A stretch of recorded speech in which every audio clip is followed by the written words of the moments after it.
Hello my dear students.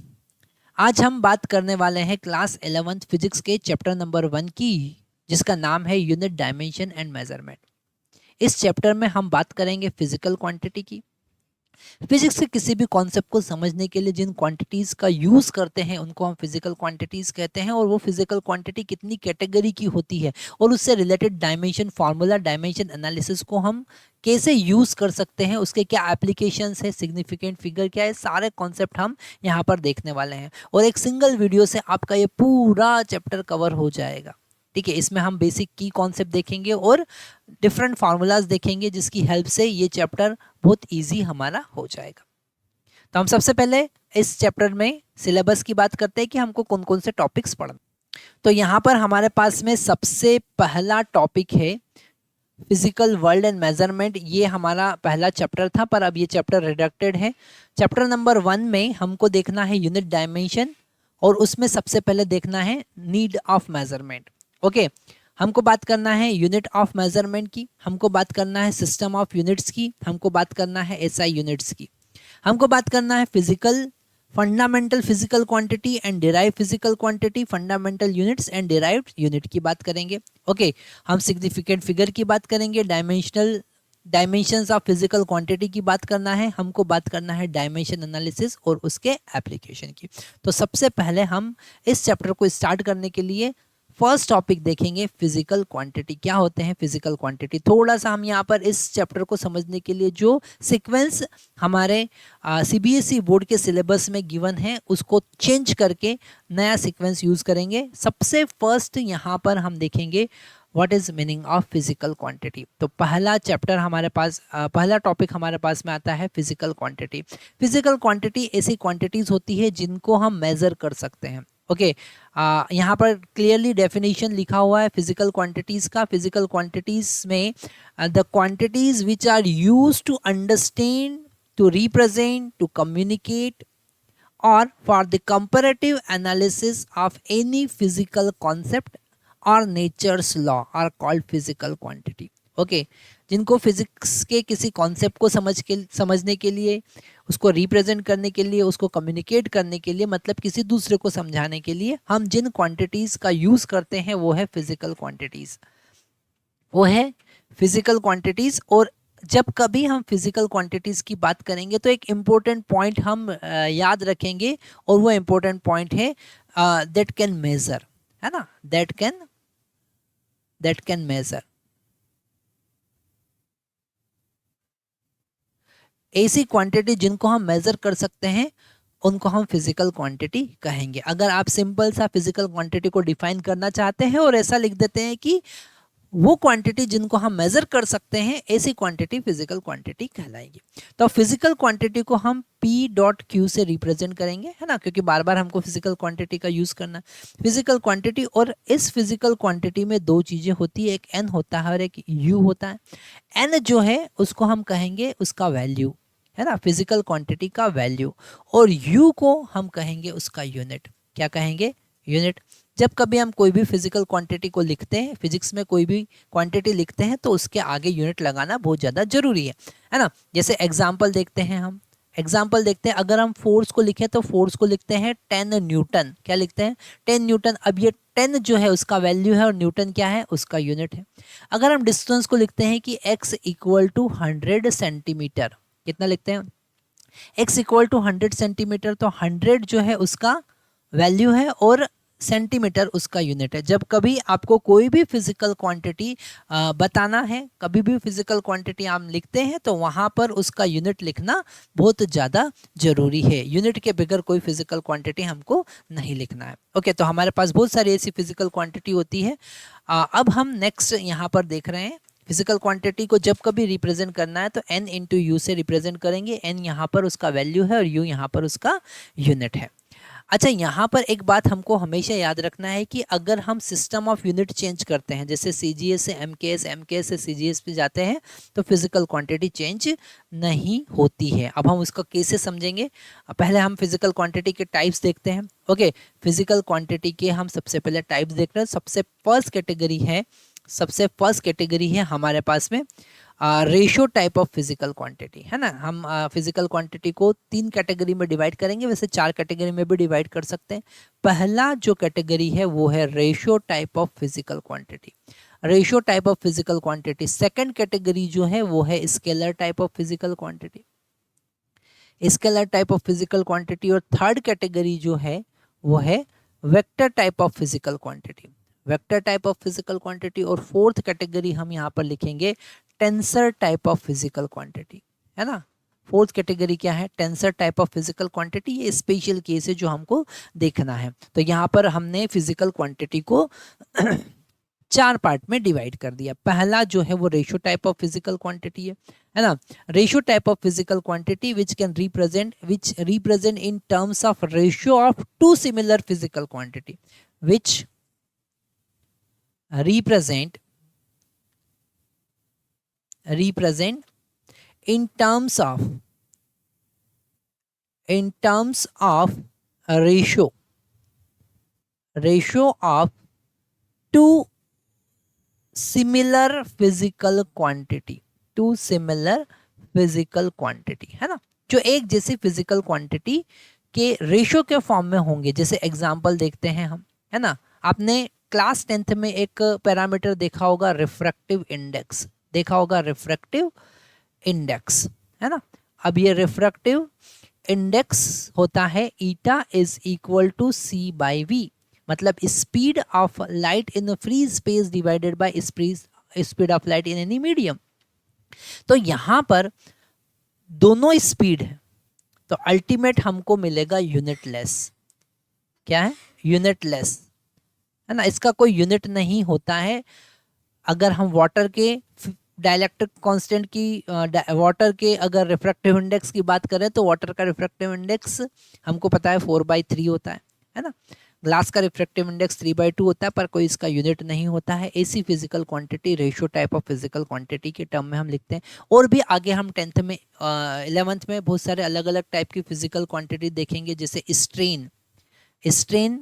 Strain को हम लिखते हैं change in length divided bye original length. ये लॉन्जिट्यूडिनल लेंथ है, लॉन्जिट्यूडिनल स्ट्रेन है, change in length divided bye original length. तो ये भी कैसा है? यूनिटलेस है।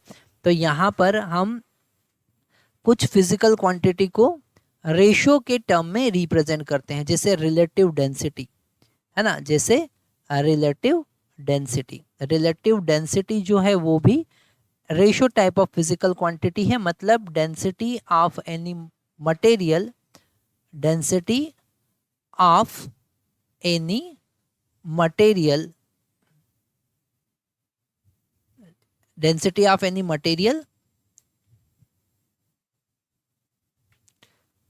Material divided by density of water. तो ये एक ऐसी फिजिकल क्वांटिटी है जो रेशियो के टर्म में रिप्रेजेंट होती है। ये यूनिटलेस फिजिकल क्वांटिटी होती है। तो यहाँ पर ये वर्ड स्पेशली आपको लिख लेना है कि दिस आर यूनिटलेस, इनका कोई यूनिट नहीं होता है। जैसे वाटर का रिलेटिव डेंसिटी देखें तो 1 आना चाहिए, और 1 के आगे कोई यूनिट नहीं होगा कि आप ग्राम पर सीसी लगा दो या केजी पर लीटर लगा दो। तो 1 उसका रिलेटिव डेंसिटी। अगर मर्क्यूरी की बात करें तो 13.6 यूनिटलेस। ओके, तो यहाँ पर आपको समझना है कि ratio type of physical quantity जो होती है वो डायरेक्टली वैल्यू से ही रिप्रेजेंट होती है, उसका कोई यूनिट नहीं होता है। सेकेंड कैटेगरी, है ना, सेकेंड कैटेगरी क्या है? Scalar type of physical quantity. Second category क्या है? Scalar type of physical quantity. अब scalar type of physical quantity ऐसी क्वांटिटी होती है जिनको हम केवल और केवल मैग्नीट्यूड से रिप्रेजेंट करते हैं, उनका डायरेक्शन नहीं होता है। तो ये तो हम बहुत सारी चीज़ें पहले भी हम पता ही होगा कि कुछ फिजिकल क्वांटिटी ऐसी होती है जिनका डायरेक्शन होता है, कुछ फिजिकल क्वांटिटी ऐसी होती है जो स्केलर फॉर्म में होती है। तो scalar physical quantity those quantity having only magnitude, है ना, केवल मैग्नीट्यूड होता है, only magnitude, no direction. Okay, direction required नहीं होती है, नो डायरेक्शन, है ना। हम यहाँ पे शॉर्ट में सारी चीज़ें लिख रहे हैं ताकि आपको बेसिक कॉन्सेप्ट क्लियर हो जाए। No direction. एग्जाम्पल हम देखते हैं, स्केलर फिजिकल क्वांटिटी के एग्जांपल आपको वीडियो को पॉज करना है और कुछ एग्जांपल आपको मन से लिखना है ना। यहाँ पर एग्जांपल हो सकता है मास। मास जो है वो scalar type of physical quantity है। Time scalar type of physical quantity है ना। अगर हम डिस्टेंस की बात करें तो डिस्टेंस भी scalar type of physical quantity है। अगर हम स्पीड की बात करें तो स्पीड भी scalar type of physical quantity है। पर वेलोसिटी की बात करेंगे तो vector type of physical quantity. Acceleration की बात करेंगे vector type of physical quantity. ठीक है, यहाँ पर हम वर्क डन की बात करें, है ना, हम वर्क डन की बात करें, हम पावर की बात करें, हम एनर्जी की बात करें, एनर्जी भी क्या है, scalar type of physical quantity. हम चार्ज की बात करें, चार्ज आपने पढ़ा ना, चार्ज की बात करें, scalar type of physical quantity है। हम पोटेंशियल की बात करें, पोटेंशियल आपने पढ़ा होगा, it is work done to bring a unit positive charge from infinity to any point, that is potential, electric potential, है ना। तो पोटेंशियल एक scalar type of physical quantity. ये सारी जो है वो टेम्परेचर, टेम्परेचर, है ना। तो ये सारी जो हमने देखा है scalar type of physical quantity होती है। नेक्स्ट कैटेगरी डेफिनेटली हमारे पास में क्या आने वाली है, vector type of physical quantity और vector type of physical quantity which required both direction and magnitude. Okay, direction, magnitude के साथ में डायरेक्शन भी बताना पड़ता है, direction and magnitude both. Okay, दोनों की जरूरत होती है ना। जैसे एग्जाम्पल देखते हैं हम, हमारे पास में अगर हम डिस्प्लेसमेंट की बात करें, क्लास 9 में आपने पढ़ा होगा डिस्प्लेसमेंट, है ना। अगर हम डिस्प्लेसमेंट की बात करें तो डिस्प्लेसमेंट एक वेक्टर क्वांटिटी और इसको रिप्रेजेंट करने के लिए हम लिखते हैं delta R vector. So we have to use the arrow sign on the top of the letter to represent the any physical quantity in vector form. Okay, like velocity, अगर हमको velocity लिखना है ना, तो velocity को लिखेंगे हम v vector. क्या लिखेंगे, v वेक्टर। जैसे acceleration लिखना है तो acceleration is also vector quantity। acceleration लिखना है तो हम क्या लिखेंगे, acceleration को हम लिखेंगे a वेक्टर, है ना। जैसे आपको लिखना है फोर्स, जैसे लिखना है फोर्स, तो फोर्स को क्या करेंगे, v vector, sorry f vector से लिखेंगे, फोर्स f वेक्टर होगा, है ना। जैसे आपको लिखना है इलेक्ट्रिक फील्ड, आपको लिखना है इलेक्ट्रिक फील्ड, इलेक्ट्रिक फील्ड को हम लिखेंगे e वेक्टर से, है ना। these are vector quantities and whenever you want to represent this vector quantities you have to use the arrow sign on the top of the letter। electric field, magnetic field, magnetic field पढ़ा था ना class 10th में, magnetic field, है ना। Magnetic field को लिखते हैं B vector से। सो दिस आर दी, जैसे कि आपने मोमेंटम लिखा है ना, momentum, linear momentum, linear momentum होगा पी वेक्टर, जो कि होता है मास इनटू वेलोसिटी वेक्टर, है ना। और भी बहुत सारे होते हैं, जैसे टॉर्क, है ना, टॉर्क जो होगा वो भी क्या है, एक वेक्टर क्वांटिटी है। अब आगे जाके देखोगे टॉर्क क्या चीज होती है ना। तो टॉर्क भी एक वेक्टर क्वांटिटी है।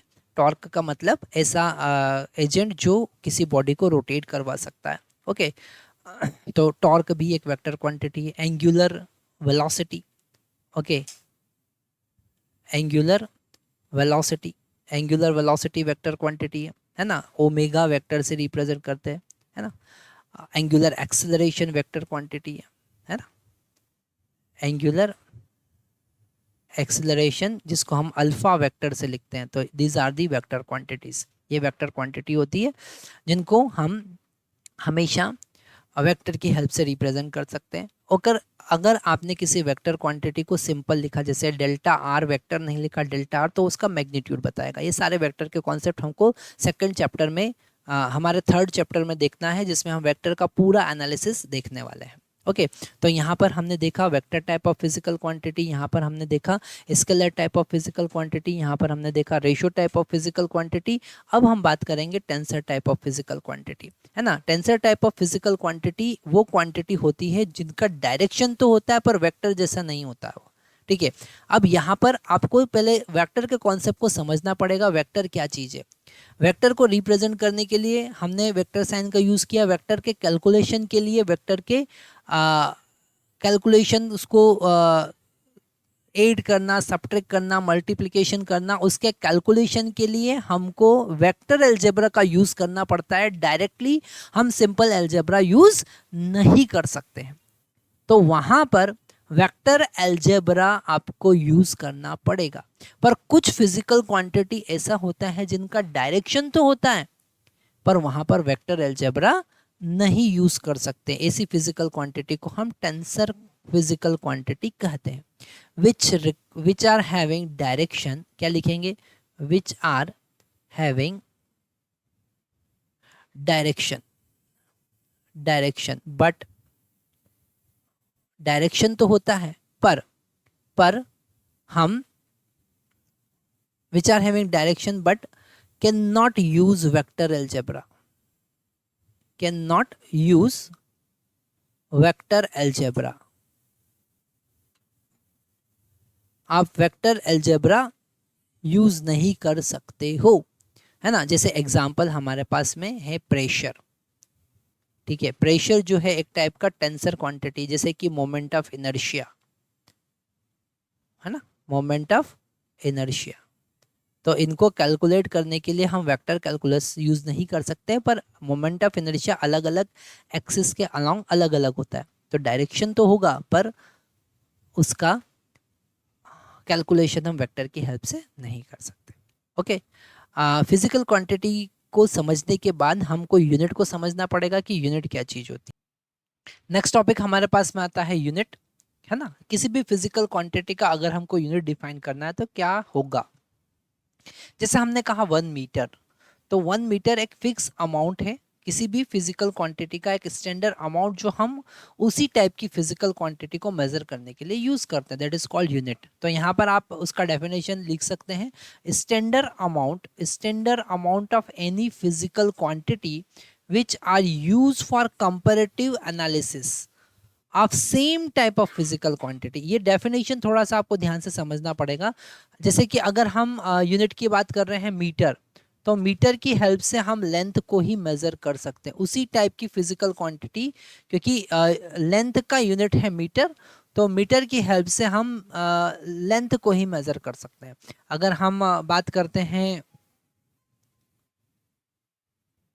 अगर हम मास की बात करते हैं तो मास के लिए यूनिट हम यूज करते हैं केजी, किलोग्राम। अगर हम मास की बात करें तो मास के लिए यूनिट क्या यूज करेंगे, हम किलोग्राम यूज कर सकते हैं, है ना, किलोग्राम यूज कर सकते हैं, या फिर हम ग्राम यूज कर सकते हैं, हम ग्राम यूज कर सकते हैं, मिलीग्राम यूज कर सकते हैं, है ना, mg भी यूज कर सकते हैं, है ना। तो हमारे पास बहुत सारे अलग अलग यूनिट्स होते हैं फिजिकल क्वांटिटी को मेजर करने के लिए। जैसे अगर हम टेम्परेचर की बात करें, है ना, तो टेम्परेचर को मेजर करने के लिए हमारे पास डिग्री सेल्सियस है, डिग्री फ़ारेनहाइट है, हमारे पास केल्विन भी है ना। तो ये यूनिट्स है, एक फिक्स अमाउंट है किसी फिजिकल क्वांटिटी का जो हम उसी टाइप के फिजिकल क्वांटिटी को मेजर करने के लिए यूज करते हैं। ओके, जैसे और भी देख सकते हैं करंट, तो करंट को मेजर करने के लिए हमारे पास यूनिट होता है एम्पियर, है ना। करंट को मेजर करने के लिए हमारे पास यूनिट होता है एम्पियर। तो यहाँ से हम यूनिट के कॉन्सेप्ट को समझ सकते हैं, है ना। नेक्स्ट टॉपिक हमारे पास में आता है, अगर हम फिजिकल क्वांटिटी की बात करें या फिर यूनिट की बात करें, है ना, तो उनको दो कैटेगरी में हम डिवाइड कर सकते हैं, उनका फर्दर क्लासिफिकेशन हम कर सकते हैं। एक होते हैं fundamental physical quantity and units. Fundamental physical quantity और यूनिट वो है जो हमने डिसाइड कर रखे कि सारी फिजिकल क्वांटिटी उन्हीं के बेसिस पे हम डिराइव करेंगे, है ना। तो fundamental physical quantity which are independent to the other type of physical quantity, है ना, जो जिनको रिप्रेजेंट करने के लिए हमको दूसरी क्वांटिटी का यूज नहीं करना पड़ता है, विच आर इंडिपेंडेंट। तो आप कैसे लिखेंगे फंडामेंटल फिजिकल क्वांटिटी को, which are independent, independent,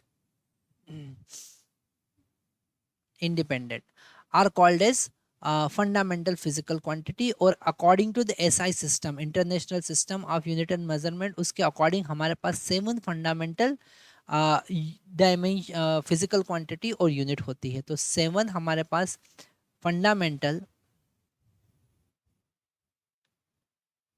fundamental physical quantity और फंडामेंटल यूनिट्स होंगे, है ना। जिसमें सबसे पहला हमारे पास में आता है लेंथ, और लेंथ को हम L से रिप्रेजेंट करेंगे, है ना, ऐसे स्क्वायर ब्रैकेट में। ये इसका डायमेंशन फार्मूला है, आगे जाके हम देखेंगे डायमेंशन फार्मूला क्या होता है। और इसका जो SI यूनिट है वो है मीटर। ओके, अगर हम मास की बात करें, सेकंड हमारे पास फंडामेंटल फिजिकल क्वांटिटी है मास। जिसको हम कैपिटल M से रिप्रेजेंट करेंगे, और इसका यूनिट SI यूनिट जो है वो kg है, किलोग्राम है। ये हम यहाँ पर लिख रहे हैं SI यूनिट।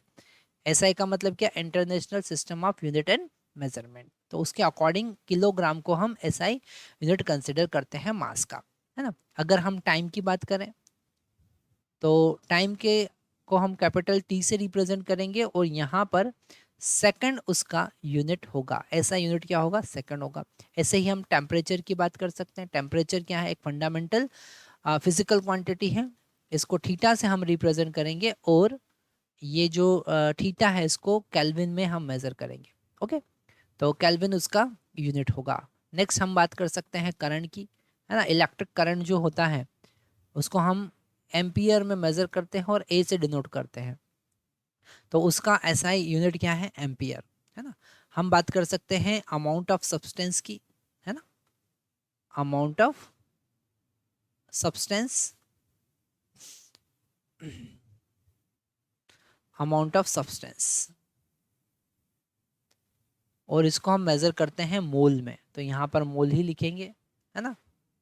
और उसका यूनिट मोल ही होता है। क्या होता है, मोल। ओके, यहाँ पर हमारे पास में लास्ट फिजिकल क्वांटिटी है, fundamental physical quantity, luminous intensity of light. Luminous intensity of light, intensity of light, और उसको हम CD कैंडेला में मेजर करते हैं। ओके, किस में मेजर करते हैं, कैंडेला में मेजर करते हैं। तो ये 7 फंडामेंटल हमारे पास में यूनिट होती है, फंडामेंटल फिजिकल क्वांटिटी होती है, और इनको डिफाइन करने के लिए हम सिंपल सा कॉन्सेप्ट यूज कर सकते हैं, this are independent, does not depend on the other physical quantity. So according to the SI system we are having 7 fundamental physical quantity, और इसके साथ में हमारे पास में 2 सप्लीमेंट्री फंडामेंटल फिजिकल क्वांटिटी भी होती है। 2 सप्लीमेंट्री फंडामेंटल फिजिकल क्वांटिटी, जिसमें पहला हमारे पास में है प्लेन एंगल। पहला हमारे पास में है प्लेन एंगल, और प्लेन एंगल मतलब थीटा, है ना। प्लेन एंगल मतलब कि थीटा, और इसको हम कैसे डिफाइन करते हैं, theta is defined as the arc upon radius. Arc upon radius कैसे डिफाइन करते हैं, आर्क अपॉन रेडियस। तो अगर हमारे पास में कोई सर्कुलर आर्क है ना, ये सर्कुलर आर्क है A से B, है ना, तो इसका length divided by this radius is called as angle, divided by this radius R। Okay, so arc upon radius. इस प्लेन एंगल का सिंपल सा definition, it is the ratio of arc and the radius. अगर हम इसकी unit की बात करें, plane angle की अगर हम यूनिट की बात करें, तो हमारे पास प्लेन एंगल के अलग अलग यूनिट होते हैं। हमारे पास प्लेन एंगल का यूनिट होगा रेडियन। ओके, क्या होगा, रेडियन, है ना। जैसे कि यहाँ पर हमको पता है कि radian pi is equal to 180 degree होता है, तो दूसरा यूनिट हमारे पास में डिग्री होता है। क्या होता है, डिग्री होता है। पहला यूनिट रेडियन, दूसरा यूनिट डिग्री होता है। रेडियन जो है वो SI सिस्टम में यूनिट है डिग्री का, एंगल का, तो डिग्री। थर्ड हमारे पास में मिनट होता है। Okay, minute is also the unit of angle, and fourth हमारे पास में होगा सेकंड। ओके, सेकंड भी हमारे पास में एंगल को मेजर करने का यूनिट है। अगर इनके इंटर रिलेशन देखें तो हमको पता है pi radian is equal to 180 degree होता है ना। अगर हम डिग्री और मिनट में रिलेशन देखें तो 1 degree is equal to 60 minute होता है। एक डैश की हेल्प से हम रिप्रेजेंट करते हैं मिनट को। अगर हम मिनट और सेकंड में रिलेशन देखें तो 1 minute is equal to 60 second होता है। तो ये रिलेशन याद रखना बहुत ज़्यादा जरूरी है। प्लेन एंगल देखा। दूसरा हमारे पास में सप्लीमेंट्री फिजिकल क्वांटिटी होता है, fundamental physical quantity, solid angle. ठीक है, सॉलिड एंगल को थोड़ा सा ध्यान से समझना पड़ेगा। अगर हमारे पास में कोई एरिया गिवन है ना, और ये एरिया किसी पॉइंट पर जितना एंगल सस्टेन करेगा, तो ये हुआ सॉलिड एंगल, और इसको हम कैपिटल ओमेगा से डिनोट करते हैं। सॉलिड एंगल होगा area upon square of radius, area divided by square of radius, है ना, सॉलिड एंगल। और इसको मेजर करने के लिए हमारे पास यूनिट जो होगा वो होगा स्टे रेडियन, है ना। कौन सा होगा, स्टे रेडियन। ठीक है, मैक्सिमम केसेस में हम सॉलिड एंगल का इतना ज़्यादा यूज़ नहीं करते हैं, पर फिर भी इसका कॉन्सेप्ट हमको पता होना चाहिए कि सॉलिड एंगल क्या चीज़ होती है। तो सॉलिड एंगल के बारे में हमने देखा, प्लेन एंगल के बारे में हमने देखा, है ना। वैसे अगर आप अभी जो लेटेस्ट अभी हमारा सिलेबस है, रिडक्टेड सिलेबस, उसमें अगर आप देखेंगे तो इतना ज़्यादा सॉलिड एंगल और प्लेन एंगल के बारे में डिस्कशन नहीं है, पर फिर भी हमको ये सारा कॉन्सेप्ट पता होना चाहिए। यहाँ पर इंटर रिलेशन हमको पता होना चाहिए, है ना। यहाँ पर और भी हम बहुत सारी चीज़ें देख सकते हैं, जैसे अगर हमने लिखा पाई 2 पाई, तो 2 पाई मतलब 360 डिग्री, है ना। अगर हमने लिखा पाई/2, पाई/2 का मतलब 90 डिग्री। अगर हमने लिखा पाई/3, पाई/3 का मतलब 60 डिग्री। अगर हमने लिखा पाई/4, इसका मतलब है 45 डिग्री। ये सारी चीज़ें आपको पता होना चाहिए। पाई/3, पाई/3 का मतलब कितना हुआ, पाई/6 का मतलब कितना हुआ, पाई/6 का मतलब 30 डिग्री, है ना। तो अगर आप लिखते हैं साइन पाई/6 या साइन 30, तो उसका वैल्यू 1/2 ही आना है। तो यहाँ पर हमने सप्लीमेंट्री फंडामेंटल फिजिकल क्वांटिटी देखा, उसके यूनिट्स देखे, है ना। अब हमको नेक्स्ट टॉपिक देखना है। So my dear students, next हम बात कर रहे हैं डिराइव्ड फिजिकल क्वांटिटी की, है ना, और यूनिट्स की। अभी हमने क्या देखा, फंडामेंटल फिजिकल क्वांटिटीज़ क्या होती है ना। फंडामेंटल फिजिकल क्वांटिटीज़ ऐसी फिजिकल क्वांटिटीज़ होती है जो इंडिपेंडेंट होती है, उन्हें हम कहेंगे independent physical quantity, which are not depending on other kind of physical quantity. But what is the derived physical quantity which depends on fundamental physical quantity. तो हम यहाँ पर इसका सिंपल सा डेफिनेशन लिखेंगे। आप लिख सकते हैं विच depends on fundamental physical quantity, fundamental physical quantity. Okay, जो फंडामेंटल फिजिकल क्वांटिटी पे डिपेंड करता है। एग्जांपल हम देखते हैं, है ना। जैसे कि हम अगर स्पीड की बात करें, है ना, तो स्पीड का मतलब क्या है, लेंथ ऑफ पाथ, मतलब डिस्टेंस, है ना। डिस्टेंस का मतलब क्या, length, length of path distance divided by time, मतलब दो फंडामेंटल फिजिकल क्वांटिटी पे डिपेंड कर रहा है।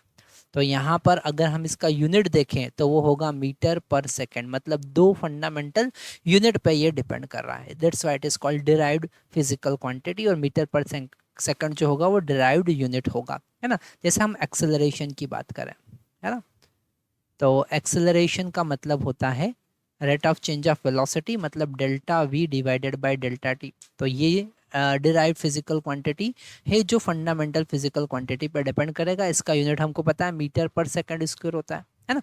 जैसे कि हम बात करें फोर्स की, है ना, अगर हम फोर्स की बात करें तो force is equal to mass into acceleration होता है ना। मतलब इसका यूनिट हो जाएगा KG metre per second square, और इसी को हम क्या कहते हैं, इसी को हम कहते हैं न्यूटन, इसी को हम क्या कहते हैं, न्यूटन। ऐसे हमारे पास बहुत सारी डिराइव फिजिकल क्वांटिटी होती है, जैसे वर्क डन, है ना। जैसे हम बात करें वर्क डन, वर्क डन का मतलब क्या होता है, वर्क डन का मतलब होता है force into displacement in the direction of force, है ना। तो यहाँ पर इसका यूनिट जो हो जाएगा वो हो जाएगा न्यूटन इनटू मीटर, और it is equal two joule, joule, है ना। तो हमारे पास में यहाँ पर डिराइव फिजिकल क्वांटिटी होती है, बहुत सारे डिराइव फिजिकल क्वांटिटी हमने देखी होगी, है ना, जो फंडामेंटल फिजिकल क्वांटिटी पे डिपेंड करती है। यहाँ पर हम हमारे अकॉर्डिंग भी फंडामेंटल फिजिकल क्वांटिटी बना सकते हैं, है ना। तो वो हमारा एक नया सिस्टम हो जाएगा, जैसे एसआई सिस्टम होता है, एमके सिस्टम होता है, सीजीएस सिस्टम होता है। इसमें हमने कुछ फंडामेंटल फिजिकल क्वांटिटी को चूज़ कर रखा है, पर कभी कभी क्वेश्चन ट्विस्ट भी कर देते हैं, जिसमें वो कुछ नई फंडामेंटल फिजिकल क्वांटिटी बनाते हैं, और उसके अकॉर्डिंग हमको दूसरी क्वांटिटी को रिप्रेजेंट करना होता है ना। तो वो क्वेश्चन कैसे करते हैं वो हम नेक्स्ट स्लाइड में देखने वाले हैं। अभी हम नेक्स्ट कॉन्सेप्ट की बात कर रहे हैं, जिसमें हम बात करेंगे डायमेंशनल एनालिसिस की, है ना। नेक्स्ट हम बात करने वाले हैं डायमेंशन एनालिसिस की, पर उससे पहले हम एक छोटा सा टॉपिक देख लेते हैं, जो है सिस्टम ऑफ यूनिट। ओके, यहाँ पर हम अलग अलग जो यूनिट्स हैं उनका एक सिस्टम बनाते हैं, जिसे हम सिस्टम ऑफ यूनिट कहेंगे। जैसे हमारे पास में कुछ कैटेगरीज है सिस्टम ऑफ यूनिट की। पहला कैटेगरी है एमकेएस सिस्टम। क्या है एमकेएस सिस्टम, मतलब कि यहाँ पर जो लेंथ होगा, जो लेंथ होगा उसको हमको मीटर में मेज़र करना है, उसको हमको मीटर में मेज़र करना है ना।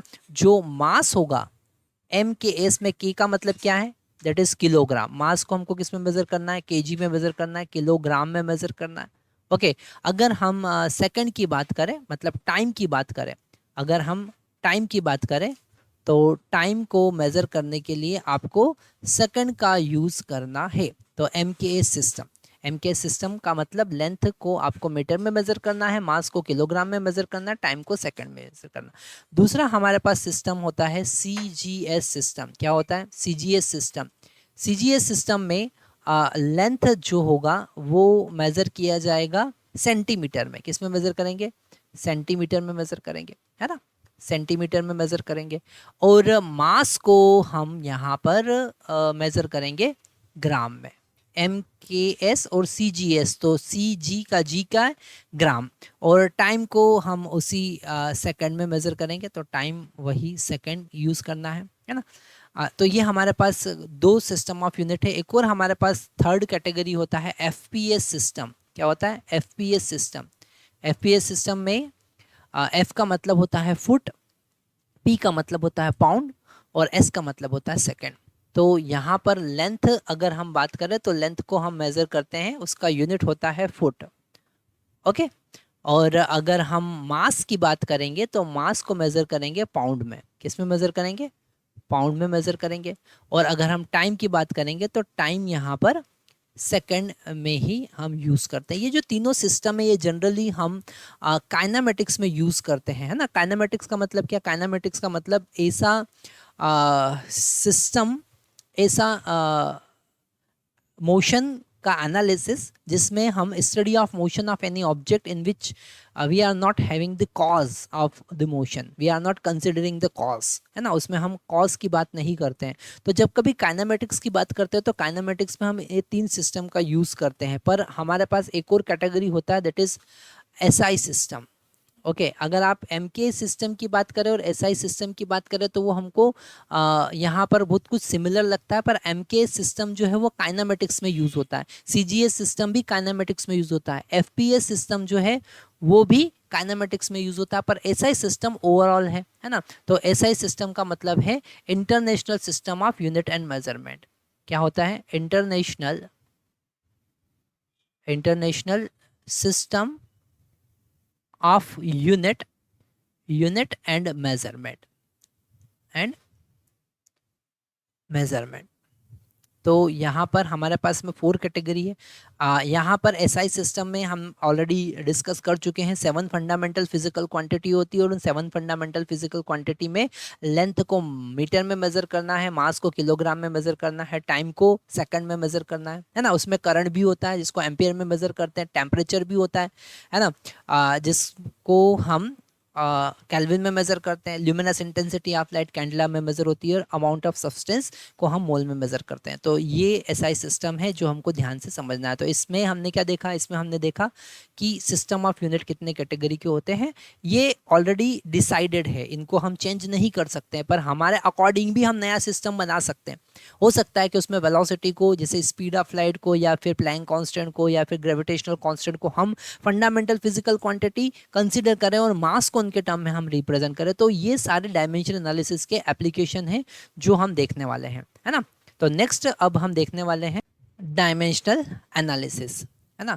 डायमेंशन एनालिसिस में सबसे फर्स्ट कॉन्सेप्ट हमको देखना है, what is meaning of dimension. किसकी बात करना है हमको, डायमेंशन की बात करना है ना। किसी फिजिकल क्वांटिटी का डायमेंशन क्या होता है। तो यहाँ पर सबसे फर्स्ट जो टॉपिक है वो है डायमेंशन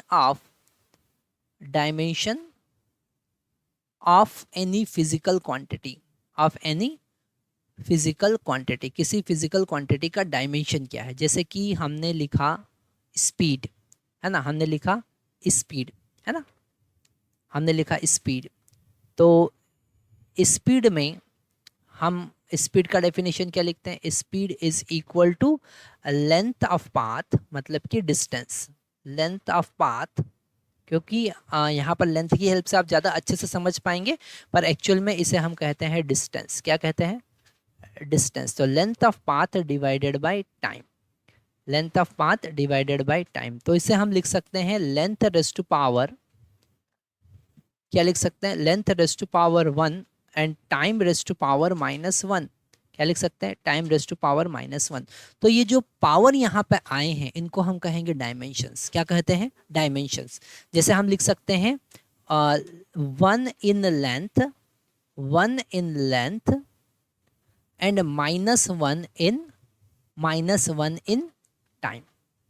ओके, -1 in time. तो यहाँ पर these are the dimension. If someone asking that what is the dimension of speed, so you can write 1 in length and -1 in time. Okay, like we are having force, है ना, या पहले हम acceleration की बात करें। अगर हम acceleration की बात करें तो acceleration का मतलब होता है rate of change of velocity delta v by delta t, है ना। तो यहाँ पर हम लिखेंगे velocity मतलब length per unit time, है ना। So this is length raised to power 1 and time raised to power -1। तो ये हो गया वेलोसिटी का फार्मूला, और यहाँ पर टाइम हम लिखेंगे टाइम। तो अल्टीमेट हमको क्या मिला, लेंथ रेज़ टू पावर 1 और time raise to power -1। So these are the dimension. अब हम लिखेंगे, अगर एक्सेलरेशन का डायमेंशन आपको लिखना तो आप लिखेंगे 1 in length, 1 in length and -1 in time. Sorry, -2 हो जाएगा ना, ये ऊपर एक और आएगा तो -2 हो जाएगा।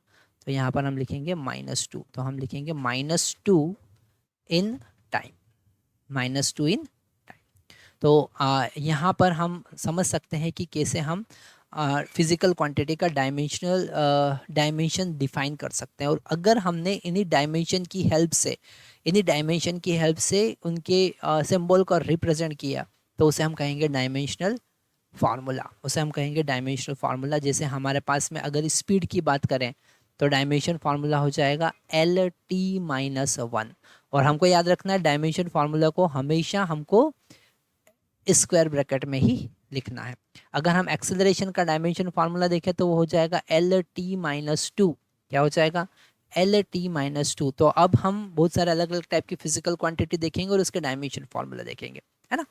तो यहाँ पर नेक्स्ट हमारे पास फिजिकल क्वांटिटी आता है फोर्स। अगर हम फोर्स की बात करें तो फोर्स होगा मास इंटू एक्सेलरेशन।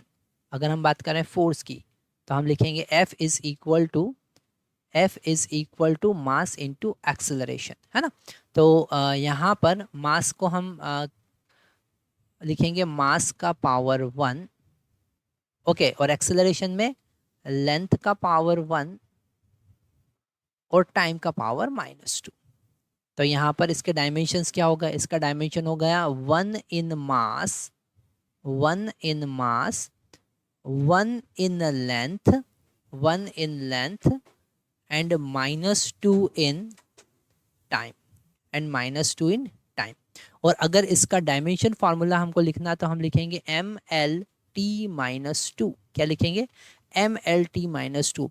और ये जो डायमेंशन फार्मूला अभी आपकी स्क्रीन पर लिखा है that is the dimension formula of force. Dimension formula of force is very very important. ये आप याद कर लीजिए कि फोर्स का डायमेंशन फार्मूला MLT-2 होता है। वापिस से लिखिए, फोर्स का डायमेंशन फार्मूला MLT-2 होता है। बहुत इंपॉर्टेंट है जो आपको याद रखना है। फोर्स का डायमेंशन फार्मूला MLT-2 होता है। जैसे हम बात करें वर्क डन की,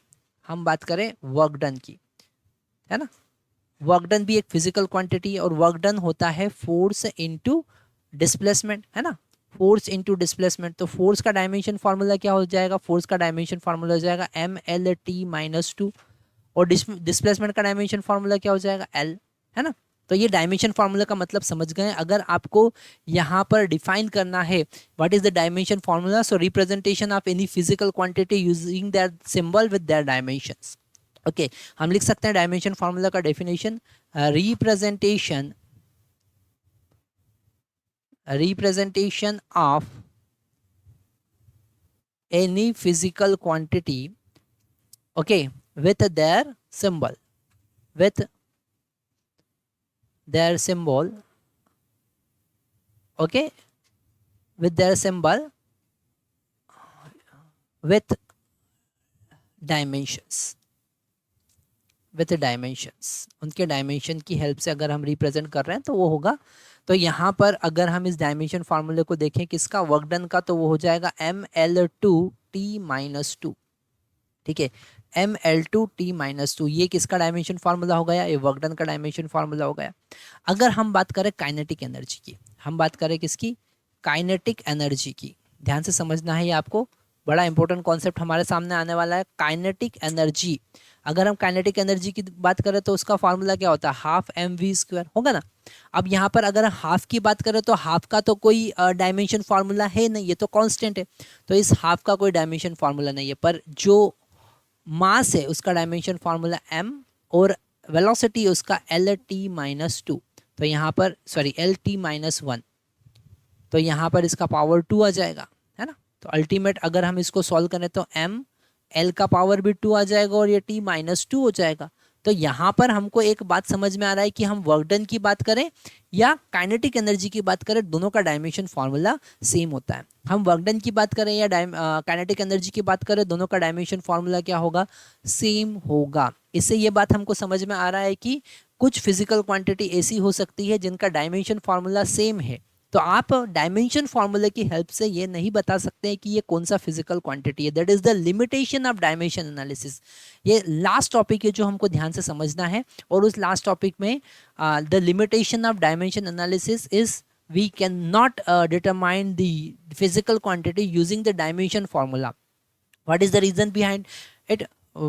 We are having multiple physical quantity having same dimension formula, so we cannot find the dimension formula, the physical quantity using the dimension formula. So that is the kinetic energy. एक और हम बात करते हैं, अगर हम बात करते हैं पोटेंशियल एनर्जी की, अगर हम बात करते हैं पोटेंशियल एनर्जी, है ना, ग्रेविटेशनल पोटेंशियल एनर्जी, आपने 9th क्लास में फार्मूला देखा होगा, U is equal to mgh होता है, U is equal to mgh होता है। तो m का डायमेंशन फार्मूला तो कैपिटल M हो जाएगा, और g का मतलब क्या है, g का मतलब एक्सेलरेशन, और एक्सेलरेशन का डायमेंशन फार्मूला Lt-2 होगा, है ना, और h का मतलब लेंथ, तो इसका डायमेंशन फार्मूला L हो जाएगा।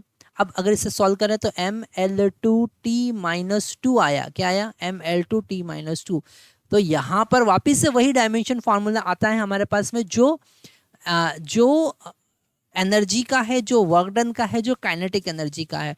तो यहाँ पर तो ये 100% प्रूफ हो जाता है कि बहुत सारी फिजिकल क्वांटिटी ऐसी है जिसका डायमेंशन फार्मूला सेम है। एक और एग्जांपल देखते हैं, चलो एक और एग्जांपल देखते हैं। एग्जांपल हम देख रहे हैं किसका, टॉर्क। अभी आपको टॉर्क के बारे में ज़्यादा अच्छे से पता नहीं होगा क्योंकि हम अभी स्टार्टिंग ही किए हैं 11th सिलेबस का, पर हमारा जो 6th चैप्टर है, अभी 6th है अकॉर्डिंग टू न्यू सिलेबस, पर पहले वो 7th चैप्टर था। जो 7th चैप्टर है that is the rotational motion, और उसमें एक टॉर्क का कॉन्सेप्ट आता है ना, टॉर्क का कॉन्सेप्ट आता है। और टॉर्क जो होता है वो होता है फोर्स इनटू परपेंडिकुलर डिस्टेंस। क्या होता है, फोर्स इनटू परपेंडिकुलर डिस्टेंस, और फोर्स का डायमेंशन फार्मूला तो Mlt-2 होगा, है ना, और परपेंडिकुलर डिस्टेंस का L हो जाएगा। तो ये तो वर्क डन जैसा ही हुआ, है ना, पर यहाँ पर पैरेलल नहीं, परपेंडिकुलर डिस्टेंस का मल्टीप्लाई करते हैं तो हमारे पास आ जाएगा Ml2T-2, क्या आ जाएगा, Ml2T-2। तो मेरे प्यारे बच्चों, यहाँ पर ये इंपॉर्टेंट कॉन्सेप्ट आपको समझना पड़ेगा कि बहुत सारी फिजिकल क्वांटिटी ऐसी होती है जिनके डायमेंशन फार्मूला सेम होते हैं। तो with the help of dimension formula we can not find which is the physical quantity, कौन सा फिजिकल क्वांटिटी है। अगर आपने लिखा Ml2, one physical quantity having dimension formula Ml2T-2, so it may be work done, it may be kinetic energy, it may be potential energy, and it may be torque. All this 4 physical quantity having same dimensional formula. So it is very important limitation of dimensional analysis. तो हमने dimension formula देखा, और भी हम आगे बढ़ते हैं, कुछ फिजिकल क्वांटिटी और देखते हैं जिनका डायमेंशन फार्मूला हमको और देखना है। जैसे अगर हम बात करते हैं एक नया parameter, that is the pressure. अगर हम प्रेशर की बात करें, है ना, तो प्रेशर का फार्मूला होता है फोर्स अपॉन एरिया। क्या होता है, फोर्स अपॉन एरिया, है ना। तो फोर्स अपॉन एरिया, तो फोर्स को हम कहेंगे न्यूटन और एरिया को कहेंगे मीटर स्क्वायर, और दैट इज द पास्कल। वो क्या होता है, पास्कल होता है। तो अगर हमको इसका डायमेंशन फार्मूला फाइंड करना है तो हम क्या करेंगे, फोर्स का डायमेंशन फार्मूला क्या लिखेंगे, T-2। मैंने आपसे कहा था ना कि फोर्स का डायमेंशन फार्मूला आपको याद रख लेना है। फोर्स का डायमेंशन फार्मूला MLT-2 होगा और एरिया का डायमेंशन फार्मूला L² होगा, साइड इंटू साइड L²। तो इसको अगर हम सॉल्व करेंगे तो इसका डायमेंशन फार्मूला हमारे पास में आएगा ML-1T-2। ये आ गया हमारे पास प्रेशर का डायमेंशन फार्मूला।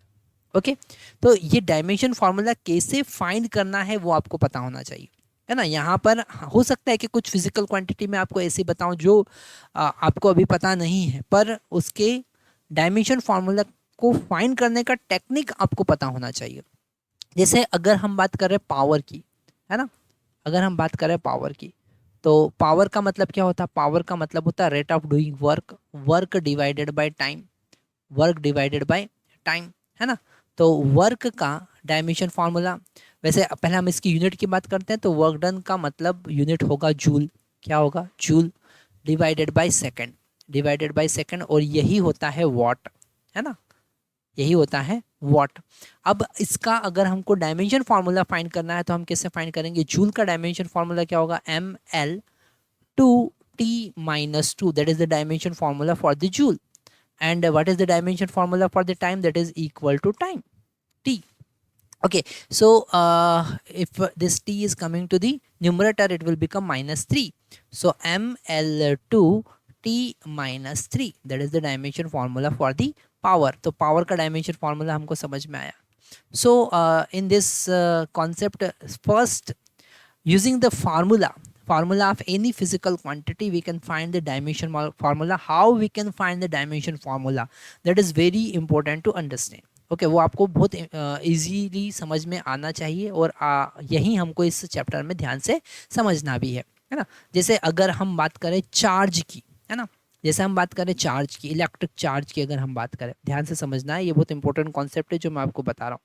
इलेक्ट्रिक चार्ज की हम बात करें तो यहाँ पर इलेक्ट्रिक चार्ज का यूज़ फाइंड करने के लिए हम करंट का यूज़ करेंगे। Current I is equal to होता है Q into T, because this current is Q divided by T, because current is fundamental physical quantity, current is fundamental physical quantity, that's why this charge should be represented in terms of fundamental physical quantity, in terms of current. So this Q is equal to I into T, और I का मतलब ampere, है ना, I का मतलब ampere, और time का मतलब सेकंड। तो एम्पियर इंटू सेकंड होता है कूलम। क्या होता है? कूलम। तो यहाँ पर अगर हम चार्ज की बात करें तो उसका फार्मूला होगा I into T, ampere into second, उसका यूनिट हो गया, और जिसे हम कहते हैं कूलम। अब इसका डायमेंशन फार्मूला, तो डायमेंशन फार्मूला करंट का क्या होगा? A, है ना, एम्पियर का A, और टाइम का T। तो यहाँ पर ये जो कॉन्सेप्ट मैं अभी आपको बता रहा हूँ ये बहुत इंपॉर्टेंट है, जो आपको समझना है कि करंट का डायमेंशन फार्मूला क्या होगा। करंट का डायमेंशन फार्मूला होगा AT, करंट का डायमेंशन फार्मूला क्या होगा? AT। ठीक है, तो हमारे पास में बहुत सारी ऐसी फिजिकल क्वांटिटी होती है जिनका डायमेंशन फार्मूला हम फाइंड कर सकते हैं। ओके, और ये फाइंड करना बहुत ज़्यादा ज़रूरी है, क्योंकि एग्जाम में इससे रिलेटेड क्वेश्चंस आते हैं। अगर आप जेई के क्वेश्चंस उठाकर देखेंगे तो वहाँ पर बहुत सारे डायमेंशन फार्मूला पे बेस्ड क्वेश्चन आए हुए हैं, और यहाँ पर बोर्ड में भी इसका वेटेज बहुत ज़्यादा है। नेक्स्ट हम डायमेंशन एनालिसिस के एप्लीकेशंस देख रहे हैं। डायमेंशन एनालिसिस का मतलब क्या है? डायमेंशन एनालिसिस का मतलब उनके डायमेंशन फॉर्म। तो फर्स्ट एप्लीकेशन हम देख रहे हैं, है ना, अभी हम बात कर रहे हैं एप्लीकेशन ऑफ डायमेंशन एनालिसिस।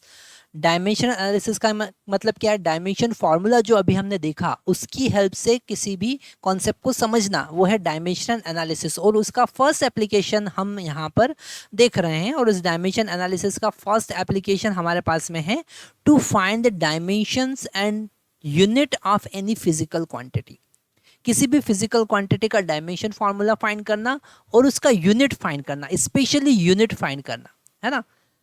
जैसे हम बात करते हैं पावर की, है ना, चलो हम बात करते हैं पावर की। तो पावर का अगर हम यहाँ पर फार्मूला देखें तो पावर होता है work done divided by time. क्या होता है? Work done divided by time. तो इसका अगर हम डायमेंशन फार्मूला फाइंड करें तो वो होगा ML-2T-2 डिवाइडेड बाई टी, जो अभी हम थोड़ी देर पहले भी देख ही रहे थे, है ना। तो ये हम पहले भी देख चुके हैं, और इसका डायमेंशन फार्मूला हमारे पास क्या आ रहा है? ML-2T-3, that is the dimension formula for the power. और अगर आपको डायमेंशन फॉर्मूला पता है तो आप इसका यूनिट फाइंड कर सकते हैं।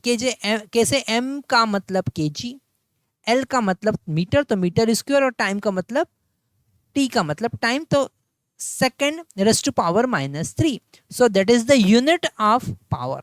इसको हम लिख सकते हैं पावर का यूनिट, और यही होता है वॉट। यही क्या होता है? What. So you can find the unit of any physical quantity, है ना। जैसे अगर हम बात करें डेंसिटी की, हम बात करें डेंसिटी, मास डेंसिटी की बात करें, है ना, तो डेंसिटी होता है मास अपॉन वॉल्यूम। क्या होता है? मास अपॉन वॉल्यूम, ठीक है।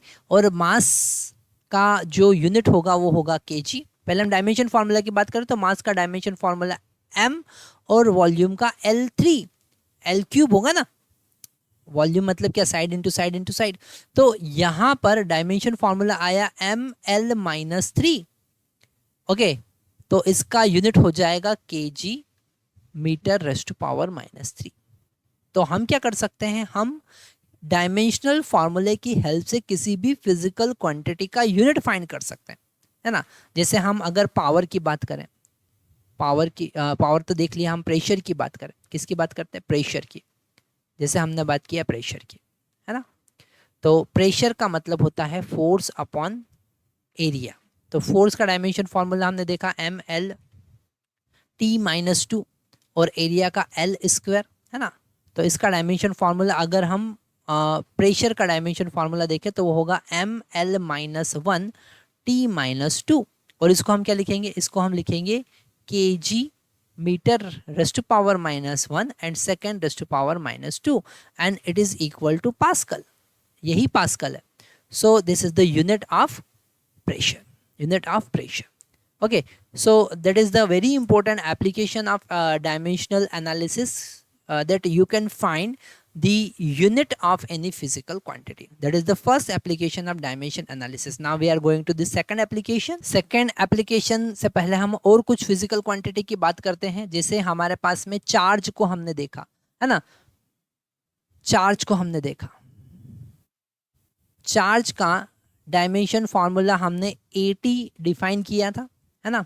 AT, A का मतलब एम्पियर, है ना, A का मतलब क्या? एम्पियर, और T का मतलब second. So the charge having unit ampere second and it is equal to coulomb. यही होता है कूलम।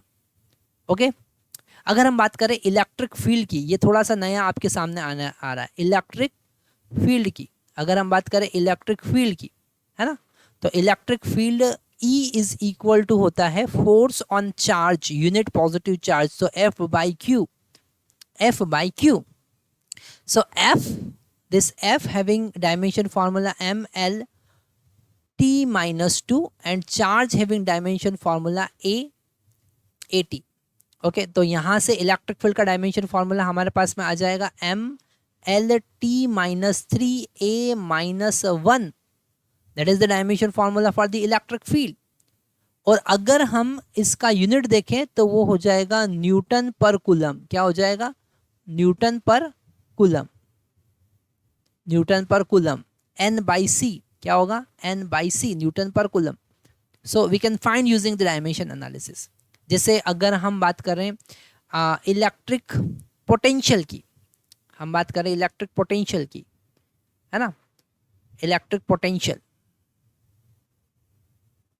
पोटेंशियल का डायमेंशन फार्मूला अगर हम देखें तो V is equal to W/Q होता है। आपने क्लास 10th में पढ़ा होगा W/Q, है ना, work done to bring a unit positive charge from infinity to any point, that is called potential.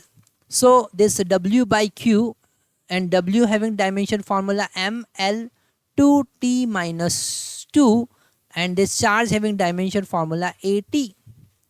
Okay, all this quantity related to our 12th class syllabus. So this is the dimension formula. Now you can simplify it. So it is ML-2T-3 A-1 and it is the volt. यही होता है volt, joule पर coulomb. क्या होता है? Joule पर coulomb is equal two volt. Okay, तो आप यहाँ पर अब एक असाइनमेंट आप लिख सकते हैं। असाइनमेंट में आपने ओम्स लॉ पढ़ा होगा, उसमें रेजिस्टेंस पढ़ा होगा, और रेजिस्टेंस का डायमेंशन फार्मूला आपको लिखकर बताना है और उसका यूनिट आपको बताना है कि क्या होगा। Okay, so that is your assignment. आप असाइनमेंट जरूर यहाँ पर आप हमको बताइएगा कि आपने क्या वहाँ पर समझा। तो that is the application of dimension analysis. What is the application of dimension analysis? The first application you can find unit of any physical quantity. Now we are going to the next application that we can find the unit and dimension formula of any physical constant. Physical constant का dimension formula हम find कर सकते हैं। So next application हमारे पास में आता है to find the dimension and unit of any physical constant, है ना। हमारे पास बहुत सारे टाइप के physical constant होते हैं, जैसे हमारे पास एक एग्जांपल है ग्रेविटेशनल कांस्टेंट का, है ना। अगर हम एक बॉडी लेते हैं m1 और दूसरा बॉडी लेते हैं m2, है ना, और इन दोनों बॉडी को अगर हमने r डिस्टेंस पे रखा है, इनको हमने r डिस्टेंस पे रखा है, तो इनके बीच में जो फोर्स लगेगा, फोर्स ऑफ अट्रैक्शन लगेगा, जिसे हम कहते हैं ग्रेविटेशनल फोर्स, है ना, ग्रेविटेशनल फोर्स। ये ग्रेविटेशनल फोर्स का फार्मूला हमारे पास में होता है g m1 m2 divided by r square, g m1 m2 divided by r square. तो यहाँ पर ये जो g है ग्रेविटेशनल कांस्टेंट है, और इस g का अगर हमको फार्मूला फाइंड करना है तो g इज इक्वल टू हो जाएगा f into R square divided by m1 m2। Okay, f into R square divided by m1 m2, और इसका यहाँ से हम यूनिट फाइंड कर सकते हैं। वैसे तो डायमेंशन फार्मूला भी हम फाइंड कर सकते हैं। कैसे? फोर्स का डायमेंशन फार्मूला क्या होगा? mlt minus 2। ओके, ये फोर्स का डायमेंशन फार्मूला हुआ, और आर स्क्वायर तो एल स्क्वायर। आप देखना, जब कभी डायमेंशन फार्मूला और फार्मूला साथ में लिखते तो हम एरो का यूज कर रहे हैं, यहाँ पर इक्वल साइन का यूज नहीं। These are not equal quantities, ये चीज अलग है और यहाँ पर डायमेंशन फार्मूला एक अलग है, तो यहाँ पर ऐसा एरो बनाकर आप यूज कर सकते हैं, और ये हो जाएगा के जी स्क्वायर, है ना, मतलब एम स्क्वायर, है ना, एम स्क्वायर। तो इसका यूनिट यहाँ से हम क्या लिख सकते हैं? यूनिट लिख सकते हैं न्यूटन मीटर स्क्वायर पर के जी स्क्वायर, है ना, पर के जी स्क्वायर। और ये इसका वैल्यू, अगर जी का वैल्यू हम देखें तो 6.67 इंटू 10⁻⁻11 न्यूटन मीटर स्क्वायर पर के जी स्क्वायर होगा, है ना। डायमेंशन फार्मूले को आगे यहाँ पर सॉल्व करते तो हमारे पास में आएगा m-1 L3t-2। That is the dimension formula for the physical gravitational physical constant, है ना।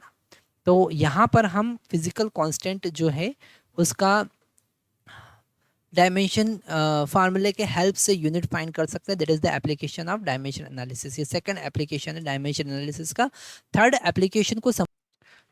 एप्लीकेशन हमारे पास डायमेंशनल एनालिसिस का है, to change the system of unit. Okay, to change the system of unit. और इस कॉन्सेप्ट को समझने के लिए हमारे पास में फिजिकल क्वांटिटी का रिप्रेजेंटेशन हमने जो देखा था वो यूज करना पड़ेगा। यहाँ पर किसी फिजिकल क्वांटिटी को हम रिप्रेजेंट कर सकते हैं n इंटू यू से। ओके, और यहाँ पर ये फिजिकल क्वांटिटी हमेशा सेम होता है if you are changing the unit. अगर आप unit, system of unit change कर रहे हो तो फिजिकल क्वांटिटी का वैल्यू चेंज नहीं होता है ना। n और u का प्रोडक्ट हमेशा क्या होता है? कांस्टेंट होता है। जैसे कि अगर हम इस पेन का लेंथ मेजर करें तो if you are changing the unit, system of unit, जैसे मीटर में मेजर करेंगे तो भी लेंथ तो वही रहना है, सेंटीमीटर में मेजर करेंगे तो भी लेंथ तो वही रहना है, बस वैल्यू इसका चेंज हो जाएगा। सो n into you remain constant.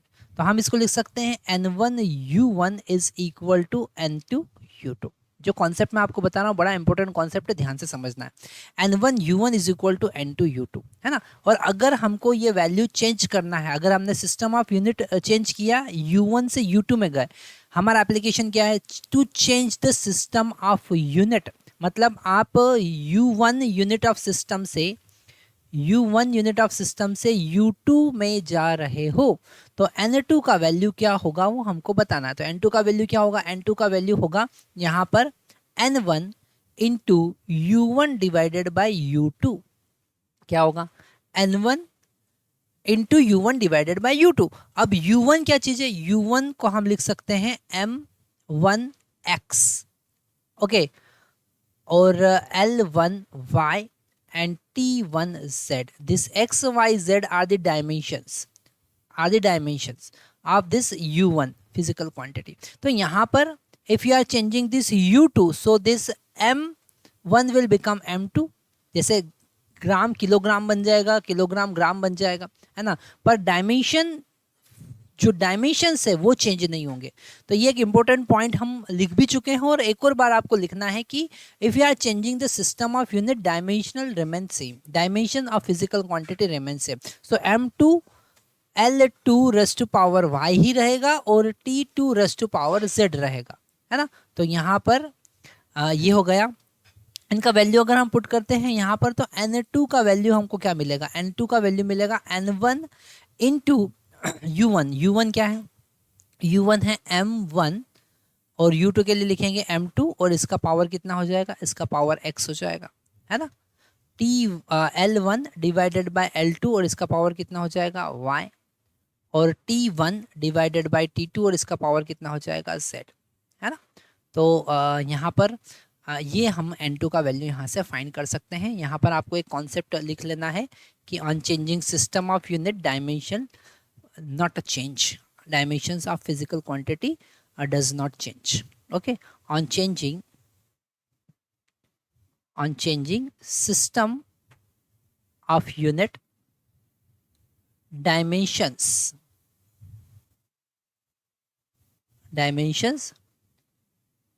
does not change, dimension change नहीं होंगे, ये आपको लिख लेना है ना। अब इसी कॉन्सेप्ट को, ये हमने फार्मूला डिराइव किया, इसी कॉन्सेप्ट की हेल्प से हम एक एग्जांपल देखते हैं, है ना। जैसे हम अगर बात करें न्यूटन की, 1 newton is equal to how much dyne, है ना। How much dyne, dyne is CGS system and newton is the MKS system, है ना। डायन यहाँ पर CGS सिस्टम में फोर्स को डायन में मेजर करते हैं, है ना। So it is MKS system and this dian is CGS system. Okay, तो यहाँ पर अगर हम न्यूटन की बात करेंगे, है ना, अगर हम न्यूटन की बात करेंगे, n की बात करेंगे, तो वो होगा kg metre second raise to power -2। और अगर हम डायन की बात करेंगे, तो डायन होगा kg की जगह ग्राम आ जाएगा, तो ग्राम मीटर और सेकेंड रेज़ टू पावर -2, है ना। ये हो गया। अब इनका वैल्यू यहाँ पर पुट करते हैं, तो N2 is equal to, N1 का वैल्यू कितना है यहाँ पर, N1 का वैल्यू 1 है, और N2 का वैल्यू हमको फाइंड करना है। तो N1 का वैल्यू हमने 1 पुट किया, है ना। M1 का वैल्यू kg है, और M2 का वैल्यू ग्राम है ना। रेज़ टू पावर कितना है 1, x का वैल्यू यहाँ पर कितना है 1, है ना। L1 का वैल्यू मीटर है, और L2 यहाँ पर सेंटीमीटर है, और इसका पावर भी कितना है यहाँ पर 1, और यहाँ पर T1 सेकंड है, और T2 भी क्या है, सेकंड ही, और रेज़ टू पावर -2 लिख देंगे, है ना। तो ये तो कैंसिल हो जाएगा। यहाँ पर किलोग्राम को ग्राम में कन्वर्ट करने के लिए हम क्या लिखेंगे, 1000 ग्राम, और ग्राम से ग्राम कैंसिल होगा, और यहाँ पर मीटर को सेंटीमीटर में कन्वर्ट करने के लिए हम 100 लिख देंगे। तो अल्टीमेट हमारे पास में आया 10⁵, कितना आया 10⁵। तो यहाँ जो फिल इन द ब्लैंक्स होगा उसमें हम लिखेंगे 10⁵। ओके, तो ऐसे आप किसी भी सिस्टम ऑफ यूनिट को चेंज कर सकते हैं, है? जैसे हमारे पास में हमको चेंज करना है जूल को अर्ग में, अगर हमको चेंज करना है तो हम कैसे करेंगे, एक बार वो भी एग्जांपल हम देख लेते हैं। तो अगर हमको जूल को अर्ग में कन्वर्ट करना है, 1 joule is equal to how much erg, 1 joule is equal to how much. तो यहाँ पर अगर हम जूल की बात करेंगे, है ना, जूल की बात करेंगे, अगर हम जूल की बात करें तो जूल को लिखेंगे हम kg metre square, okay, second raise to power -2, क्योंकि इसका डायमेंशन फॉर्मूला होता है ml2t-2। और अगर हम अर्ग की बात करेंगे तो अर्ग को हम लिखेंगे ग्राम मीटर इस centimetre square second raise to power -2, है ना।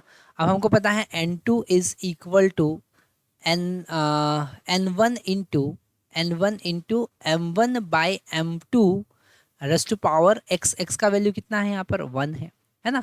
L1 by L2 raise to power y का वैल्यू कितना है यहाँ पर, डायमेंशन लेंथ का कितना है 2, और सेकंड मतलब T1 by T2 raise to power -2, so T1 by T2 raise to power -2। अब इन सब का वैल्यू यहाँ पर पुट करते हैं, है ना। तो यहाँ पर N1 का वैल्यू कितना है, ये N1 का वैल्यू 1 है, तो 1 लिख देंगे। M1 का मतलब ग्राम और M2 का मतलब, M1 का मतलब किलोग्राम और M2 का मतलब ग्राम, रेस टू पावर 1। L1 का मतलब मीटर और L2 का मतलब सेंटीमीटर, तो मीटर डिवाइडेड बाय सेंटीमीटर और रेस टू पावर 2 हो गया, है ना। T1 बाई T2 मतलब सेकंड, और इधर भी है सेकंड, तो ये तो ज़्यादा दिक्कत नहीं देगा हमको, रेस टू पावर -2 ये कैंसिल हो जाएगा। यहाँ पर किलोग्राम को ग्राम में कन्वर्ट कर देंगे तो हमारे पास 1000 आ जाएगा। मीटर को सेंटीमीटर में कन्वर्ट करेंगे तो इंटू 100, पर उसका स्क्वायर भी है, तो यहाँ पर अल्टीमेट हमको मिला 10⁻⁷। कितना मिला, 10⁻⁷। तो 1 जूल इज इक्वल टू 10⁻⁷ अर्ग होता है। 1 जूल इज इक्वल टू 10⁻⁷ अर्ग होता है। तो आप यहाँ पर किसी भी फिजिकल क्वांटिटी का system, unit of system change कर सकते हैं यूजिंग द डायमेंशनल एनालिसिस। ये बड़ा इंपॉर्टेंट है जो आपको समझना है। इसी से रिलेटेड कुछ एनसीईआरटी में न्यूमेरिकल है, जरा हम वो न्यूमेरिकल देखते हैं, है ना। हमारे पास क्वेश्चन है, a calorie is the unit of heat, okay, energy is transit, and it equal to about 4.2 joule, where 1 joule is equal to 1 gram meter square second raised to power -2. Suppose we employ a system of unit in which the unit of mass is alpha times of kg and unit of length is beta meter and time having gamma second. Show that the calorie has the magnitude 4.2, alpha raised to power -1, beta raised to power -2 and gamma raised to power 2 in terms of new unit, है ना। मतलब आपको इस calorie को नए system में convert करना है ना। तो हम सिंपल सा कॉन्सेप्ट लगाएंगे, हम लिखेंगे 1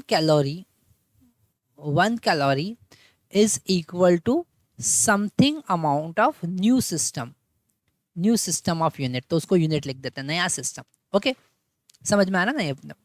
अब यहाँ पर 1 कैलोरी को हम लिख सकते हैं क्या, हम लिख सकते हैं 1 calorie is equal to 4.2 joule, okay, and is equal to 4.2 into जो नया यूनिट है वो, है ना। तो यहाँ पर हमको इसमें 4.2 का मल्टीप्लाई भी आगे करना रहेगा, क्योंकि उसको हमको जूल में कन्वर्ट करना है। तो 4.2 इंटू जो नया हमको N2 फाइंड करना है, यहाँ पर ये N2 हमको फाइंड करना है ना। तो यहाँ पर अगर हम देखें तो इस N2 का वैल्यू, एक काम करते हैं, हम N2 नहीं लिखते हैं, N2 यहाँ पर 4.2 है N1, ओके, और N2 का वैल्यू हम इसको पूरा लिख देते हैं, ठीक है। तो ये होगा 4.2, है ना, into this fill in the blanks हमको फाइंड करना है, ठीक है। तो हम लिखेंगे N2 is equal to 4.2 as it is, है ना, और M1 divided by M2 raise to power 1, है ना, क्योंकि मास का डायमेंशन कितना है 1, L1 bye L2 rays to power 2, क्योंकि लेंथ का डायमेंशन 2 है, और T1 bye T2 rays to power -2, ठीक है। N2 हमको फाइंड करना है। यहाँ पर N2 इज इक्वल टू हो जाएगा 4.2, है ना, 4.2 M1 का मतलब फर्स्ट सिस्टम में kg था और सेकंड सिस्टम में अल्फा टाइम kg है, ऐसा लिखा है, alpha time kg raise to power 1, okay. First system में लेंथ को मेजर कर रहे थे मीटर में, और सेकंड सिस्टम में बीटा टाइम्स ऑफ मीटर, तो बीटा मीटर लिख देंगे, रेज़ टू पावर 2, ओके। और थर्ड सिस्टम में T1 को हम फर्स्ट सिस्टम में सेकंड में मेजर कर रहे थे, और सेकंड सिस्टम में गामा टाइम्स ऑफ सेकंड में मेजर करेंगे, रेज़ टू पावर -2। तो यहाँ पर kg से kg कैंसिल हो जाएगा, मीटर से मीटर कैंसिल हो जाएगा, सेकंड से सेकंड कैंसिल हो जाएगा, फाइनली हमको मिलेगा 4.2 alpha raise to power -1, beta raise to power -2 and gamma raise to power 2। है ना। तो यहाँ पर ये फिल इन द ब्लैंक्स में हम ये जो वैल्यू आई है 4.2 into alpha raise to power -1, beta raise to power -2 and gamma raise to power 2, ये आ जाएगा। ओके, तो आप ऐसे डायमेंशन फार्मूला, डायमेंशन एनालिसिस का यूज़ करके क्वेश्चन सॉल्व कर सकते हैं। सो माय डियर स्टूडेंट्स, अगर हम डायमेंशन एनालिसिस की बात करते हैं तो डायमेंशन एनालिसिस में हमारे पास में एक बहुत इंपॉर्टेंट कॉन्सेप्ट आता है, that is the law of homogeneity of dimension analysis. आज हमको वही देखना है, law of homogeneity of dimension analysis. ये क्या कह रहा है? ये कह रहा है कि अब अगर आपको कोई दो फिजिकल क्वांटिटी को ऐड करना है या सब्ट्रैक्ट करना है या इक्वल करना है, तो आप उन्हीं फिजिकल क्वांटिटी को ऐड, सब्ट्रैक्ट या फिर इक्वल कर सकते हो जिनका डायमेंशन फॉर्मूला सेम है। ओके, जैसे अगर आप लेंथ की बात करते हो तो लेंथ में लेंथ को ही हम ऐड कर सकते हैं। मास की बात कर सकते हैं तो मास में से मास को सब्ट्रैक्ट किया जा सकता है, मास को मास के इक्वल किया जा सकता है। तो यहाँ पर ये हमको एक कॉन्सेप्ट समझना पड़ेगा, law of dimension, homogeneity of dimension analysis. तो ये वाला जो एक इम्पोर्टेंट पॉइंट है, ये आपको अभी यहाँ पर लिख लेना चाहिए। क्या लिख लेना चाहिए? कि we can add, subtract and equalize only those physical quantity having same dimension analysis. इसके बाद हमारे पास में थर्ड एप्लीकेशन डायमेंशन एनालिसिस का आता है। वो थर्ड एप्लीकेशन कहता है कि you can check the correctness of any physical equation. अगर आपके पास कोई फिजिकल रिलेशन गिवन है, कोई इक्वेशन गिवन है और उसको आपको चेक करना है कि ये इक्वेशन करेक्ट है या नहीं, तो आप डायमेंशन एनालिसिस का यूज़ कर सकते हैं। तो हमारे पास में नेक्स्ट एप्लीकेशन है, फोर्थ एप्लीकेशन है, application of dimension analysis, that is the fourth application to correct the correctness, to check the correctness of any physical equation। अगर हमारे पास कोई फिजिकल इक्वेशन है और उसको हमको चेक करना है कि वो करेक्ट है या नहीं, तो उसे हम डायमेंशन एनालिसिस की हेल्प से चेक कर सकते हैं। जैसे कुछ एग्जांपल देखते हैं, हम एग्जांपल नंबर 1 देखते हैं। ओके, एग्जाम्पल नंबर 1 हम यहाँ पर देखते हैं। हमारे पास एक फॉर्मूला है, centripetal force is equal to mv² by r होता है ना। जैसे कोई बॉडी अगर सर्कुलर पाथ पर रोटेट करती है तो उस बॉडी पर एक सेंट्रीपिटल फोर्स लगता है और वो होता है mv² बाय r। तो इसे हमको चेक करना है डायमेंशनली। अगर हम यहाँ पर लेफ्ट हैंड साइड की बात करें, अगर हम यहाँ पर लेफ्ट हैंड साइड की बात करें तो लेफ्ट हैंड साइड यहाँ पर फोर्स है और फोर्स का डायमेंशन एनालिसिस हमारे पास होता है mlt-2। ये फोर्स का डायमेंशन एनालिसिस है ना। अगर राइट हैंड साइड की बात करें तो राइट हैंड साइड जो फार्मूला है उसे हमें चेक करना है, उसकी करेक्टनेस चेक करना है। तो राइट हैंड साइड का फार्मूला हमारे पास में है mv² बाय r। अब यहाँ पर इसमें हम डायमेंशन फार्मूले में सारी वैल्यू पुट करेंगे। m का डायमेंशन फार्मूला होता है m मास, v मतलब वेलोसिटी, और वेलोसिटी का डायमेंशन फार्मूला क्या होगा? lt-1, है ना। तो मास का हो गया, वेलोसिटी का हो गया, इसका स्क्वायर यहाँ पर होगा डिवाइडेड बाय r। r मतलब रेडियस, और रेडियस का डायमेंशन फार्मूला क्या होगा? l, है ना। तो अगर हम इसको सॉल्व करेंगे तो m का वैल्यू, m की पावर कितना है यहाँ पर 1, l का पावर यहाँ से 2, पर डिनोमिनेटर में भी एक l है तो l का पावर 1 हो जाएगा, और यहाँ पर t-2। मतलब आप देख सकते हैं कि जो हमारा राइट हैंड साइड का डायमेंशन फार्मूला आ रहा है वही लेफ्ट हैंड साइड का डायमेंशन फार्मूला भी आ रहा है। राइट हैंड साइड का डायमेंशन फार्मूला जो आ रहा है वही लेफ्ट हैंड साइड का आ रहा है। इसका मतलब ये फार्मूला करेक्ट है। तो इसकी हेल्प से आप क्या कर सकते हैं? किसी भी डायमेंशन फार्मूले की हेल्प से आप चेक कर सकते हैं किसी भी फिजिकल इक्वेशन को, है ना। और हम आगे देखते हैं, जैसे हमारे पास में अगर हम देखें कि time period of simple pendulum, है ना। अगर हम यहाँ पर time period of simple pendulum देखें, time period of simple pendulum, है ना। अगर सिंपल पेंडुलम का हम टाइम पीरियड देखें, सिंपल पेंडुलम, तो टाइम पीरियड सिंपल पेंडुलम का t is equal to 2π√L/g होता है ना। ये फार्मूला है हमारे पास। अभी उसको चेक करना है कि डायमेंशनली करेक्ट है या नहीं। तो अगर हम यहाँ पर लेफ्ट हैंड साइड देखते हैं, है ना, लेफ्ट हैंड साइड मतलब कि t, और t मतलब कि टाइम, और टाइम का डायमेंशन फार्मूला t ही होता है ना। और राइट हैंड साइड की अगर हम बात करें, राइट हैंड साइड का एक्सप्रेशन क्या है हमारे पास है? 2π√L/g। तो यहाँ पर 2π का तो कोई डायमेंशन फार्मूला होना नहीं है ना। रूट एल, एल मतलब कि लेंथ ऑफ स्ट्रिंग, तो यहाँ पर एल के लिए हम डायमेंशन फार्मूला लेंथ का एल लिखेंगे, और जी मतलब एक्सेलरेशन ड्यू टू ग्रेविटी, और इसका डायमेंशन फार्मूला होगा एल टी माइनस टू। तो यहाँ पर डेफिनेटली एल से एल ये कैंसिल हो जाएगा और हमको मिलेगा रूट में T raise to power two, और इससे सॉल्व करेंगे तो हमको मिलेगा टी, क्योंकि रूट से स्क्वायर कैंसिल हो जाएगा। आप देख सकते हैं कि एलएचएस और आरएचएस का दोनों का डायमेंशन फार्मूला सेम आ रहा है, तो आप बोल सकते हैं कि ये डायमेंशनली करेक्ट इक्वेशन है। ऐसे बहुत सारे हमारे पास रिलेशन होते हैं और उस रिलेशन को हम वेरीफाई कर सकते हैं with the help of dimension analysis. तो ये हमारा एक फोर्थ एप्लीकेशन है। नेक्स्ट एप्लीकेशन हम देख नेक्स्ट एप्लीकेशन है हमारे पास to derive new physical equation. अगर हमें कुछ नया इनोवेटिव आइडिया मिल रहा है और उसके लिए हमको कुछ फिजिकल इक्वेशन डिराइव करना है, तो आप उसके लिए फिजिकल इक्वेशन डिराइव कर सकते हैं with the help of dimension formula. Okay, अब यहाँ पर कैसे आप डिराइव कर सकते हैं, जरा हम एक एग्जांपल की हेल्प से देखते हैं। जैसे अगर हम स्टोक्स लॉ की बात करें, जो अभी आपने पढ़ा नहीं है पर फ्लूइड मैकेनिक्स में आपको स्टोक्स लॉ पढ़ना है, और स्टोक्स लॉ के अकॉर्डिंग अगर कोई सर्कुलर बॉडी किसी विस्कस फ्लूइड में मूव कर रही है, सर्कुलर बॉडी का रेडियस है आर, है ना, और विस्कस फ्लूइड में वी वेलोसिटी से अगर मूव कर रही है, तो इस पे बैकवर्ड डायरेक्शन में एक फोर्स लगेगा विस्कस मीडियम के कारण। ये जो मीडियम है ना विस्कस, जैसे एयर है या फिर ग्लिसरीन है या फिर वाटर है, तो वाटर एक विस्कस फोर्स अपोजिट डायरेक्शन में लगाएगा उस बॉडी पर, एक रेजिस्टिव फोर्स लगाएगा जिसको हम विस्कस फोर्स या ड्रैग फोर्स कहेंगे। तो ये जो ड्रैग फोर्स होता है इसका फार्मूला होता है 6 pi eta r v, 6 pi eta r v, है ना। तो यहाँ पर 6 पाई आपको पता है क्या चीज़ होती है, ईटा यहाँ पर विस्कोसिटी है, आर यहाँ पर रेडियस है, और वी यहाँ पर वेलोसिटी है। अब ये विस्कोसिटी आपको समझना पड़ेगा कि उस मीडियम का एक पैरामीटर होता है। ईटा यहाँ पर होगा विस्कोसिटी, क्या होगा, viscosity, viscosity of fluid, fluid का विस्कोसिटी। बीटा क्या, ईटा क्या यहाँ पर फ्लूइड का विस्कोसिटी, और इस फ्लूइड का जो विस्कोसिटी है इसका डायमेंशन फार्मूला होता है ml-1 T-1, ये इसका डायमेंशन फार्मूला है। अभी आप ये थोड़ा सा याद रख लीजिए, है ना।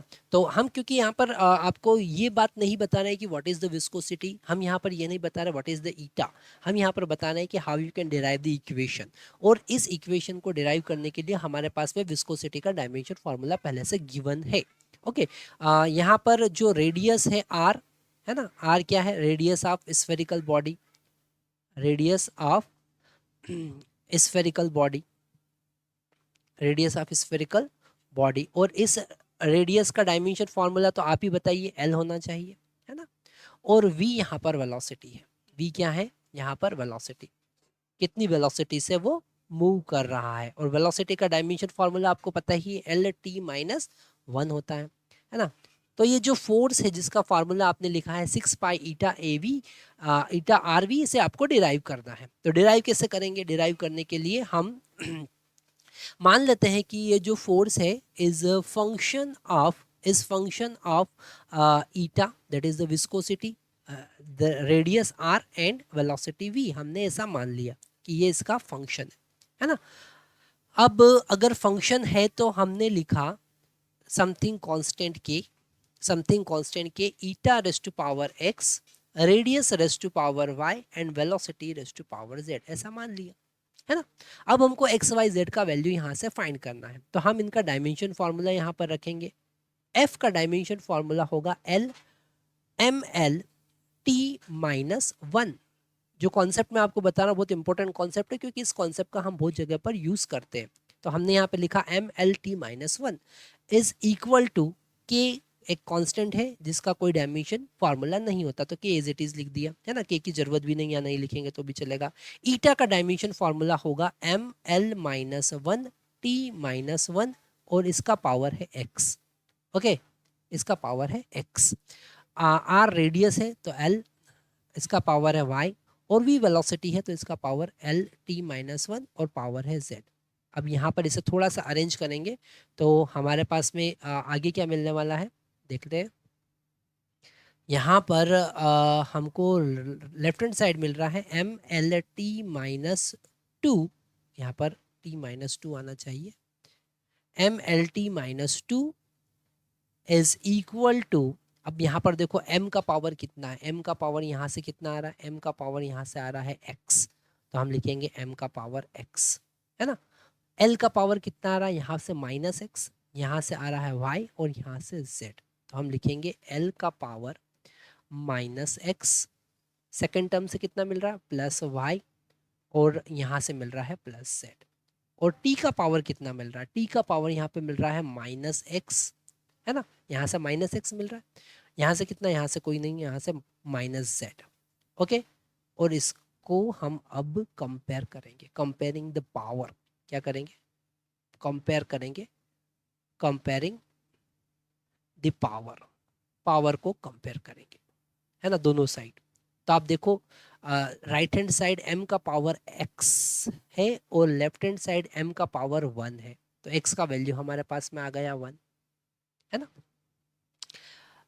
राइट हैंड साइड l का पावर है minus X plus Y plus Z, और यहाँ पर लेफ्ट हैंड साइड l का पावर है 1, तो ये एक इक्वेशन हमारे पास बन गई। आगे हम देखें तो यहाँ पर राइट हैंड साइड पर t का पावर है माइनस एक्स माइनस जेड, और लेफ्ट हैंड साइड पर है माइनस 2, तो ये माइनस माइनस माइनस कैंसिल होके x plus Z equal to 2 बनेगा, है ना। अगर ये x की वैल्यू यहाँ पर पुट कर दे तो z का वैल्यू कितना हो जाएगा 1, आ गया ना z का वैल्यू 1, अगर यहाँ पर x का वैल्यू पुट करेंगे तो, और इन x और z का वैल्यू इस इक्वेशन में पुट करेंगे, मतलब यहाँ पर -1 plus Y as it is, और z का वैल्यू 1 इज इक्वल टू 1, तो यहाँ 1 से 1 कैंसिल होके y का वैल्यू कितना आ जाएगा 1, है ना। तो हमारे पास में x का वैल्यू भी 1 आया, y का वैल्यू भी 1 आया, और z का वैल्यू भी 1 आया। अब हम क्या करेंगे, हमारे पास फार्मूला बना f is equal to k eta raise to power 1 r raise to power 1 और वेलोसिटी रेस्ट टू पावर 1, मतलब ये फार्मूला डिराइव हो गया। अब आप बोलेंगे सर यहाँ पर 6 पाई तो डिराइव नहीं हुआ है, तो that is the limitation of dimension analysis, क्या, you can not find the value of constant, आप कांस्टेंट का वैल्यू फाइंड नहीं कर सकते हैं यूजिंग द डायमेंशन एनालिसिस, है ना। तो ये एक लिमिटेशन है। लास्ट में हम इस चैप्टर के लास्ट में डायमेंशन एनालिसिस के लिमिटेशन देखेंगे, जिसमें ये एक बहुत बड़ा लिमिटेशन है कि हम किसी भी टाइप के कांस्टेंट की वैल्यू से फाइंड नहीं कर सकते हैं, ठीक है। तो यहाँ पर हमने फिजिकल इक्वेशन को कैसे डिराइव करना है वो सीखा, ओके। आगे हम और बहुत इम्पोर्टेंट और इंटरेस्टिंग एक एप्लीकेशन देखेंगे, और वो एप्लीकेशन है हम नया सिस्टम डिज़ाइन कर सकते हैं, नया यूनिट सिस्टम डिज़ाइन कर सकते हैं। जैसे कि अगर हम लेंथ को, मास को और टाइम को फंडामेंटल फिजिकल क्वांटिटी समझ के रखते हैं, पर अगर हम कुछ नए पैरामीटर को, कुछ नई फिजिकल क्वांटिटी को फंडामेंटल फिजिकल क्वांटिटी बनाना चाहते हैं, जैसे फोर्स को हमने फंडामेंटल फिजिकल क्वांटिटी बता दिया, वेलोसिटी को फंडामेंटल फिजिकल क्वांटिटी बना दिया, ठीक है, हमने एक्सेलरेशन को फंडामेंटल फिजिकल क्वांटिटी बना दिया। अब हमको मास या फिर लेंथ का फार्मूला डिराइव करना है, तो कैसे डिराइव करेंगे, ठीक है। तो यहाँ पर हमको बहुत ज़्यादा इम्पोर्टेंट टास्क अब देखना है, एप्लीकेशन देखना है, जिससे रिलेटेड जेई और नीट में बहुत सारे क्वेश्चंस आते हैं, और बोर्ड में भी इसका इम्पोर्टेंस बहुत ज़्यादा है। तो अभी तक जो हमने पढ़ा वो तो इम्पोर्टेंट है ही सही, पर अब जो लास्ट वाला एप्लीकेशन देख रहे हैं वो सबसे ज़्यादा इम्पोर्टेंट होने वाला है। तो जो लास्ट वाला एप्लीकेशन है, that is the sixth application to design new system of unit, okay. जैसे हमारे पास में जेई में आया हुआ एक क्वेश्चन है ना, इसकी हेल्प से हम समझने की कोशिश करते हैं।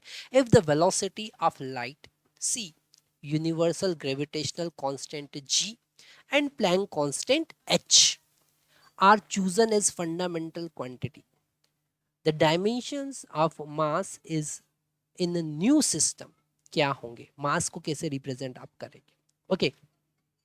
तो यहाँ पर हम कैसे इस कॉन्सेप्ट को समझते हैं, जरा ध्यान से समझते हैं। हमको यहाँ पर मास को, m को, है ना, मास को रिप्रेजेंट करना है इन टर्म्स ऑफ c, तो हम लिख देंगे c raise to power x, in terms of g तो हम लिख देंगे g raise to power y, है ना, इन टर्म्स ऑफ h तो h का पावर z, ओके, ऐसा लिख दिया हमने, है ना। c मतलब स्पीड ऑफ लाइट, और स्पीड ऑफ लाइट का डायमेंशन फार्मूला होता है LT-1, स्पीड का डायमेंशन फार्मूला हमको पता है, ओके, जी यहाँ पर ग्रेविटेशनल कांस्टेंट है, उसको मेजर करते हैं न्यूटन मीटर स्क्वायर पर केजी में, है ना।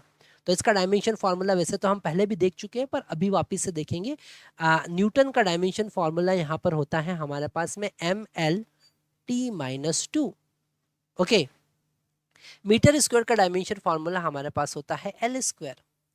ओके, और केजी स्क्वायर होना चाहिए, तो यहाँ पर होगा m²। तो इसका डायमेंशन फार्मूला हमारे पास में आया m-1L3T-2। ये डायमेंशन फार्मूला किसका आया है? ये डायमेंशन फार्मूला आ रहा है जी का। और h जो है वो एक प्लैंक कांस्टेंट है, और h के लिए h का यूनिट जो होता है वो होता है जूल सेकेंड। क्या होता है? Joule second. तो डायमेंशन फार्मूला क्या होगा? जूल का डायमेंशन फार्मूला होता है mL/2T-2, that is the energy, और सेकंड का तो T होगा। जब दोनों का मल्टीप्लाई करेंगे तो हमको कितना मिलेगा? हमको मिलेगा mL/2T-1। तो ये हो गया हमारा h का डायमेंशन फार्मूला।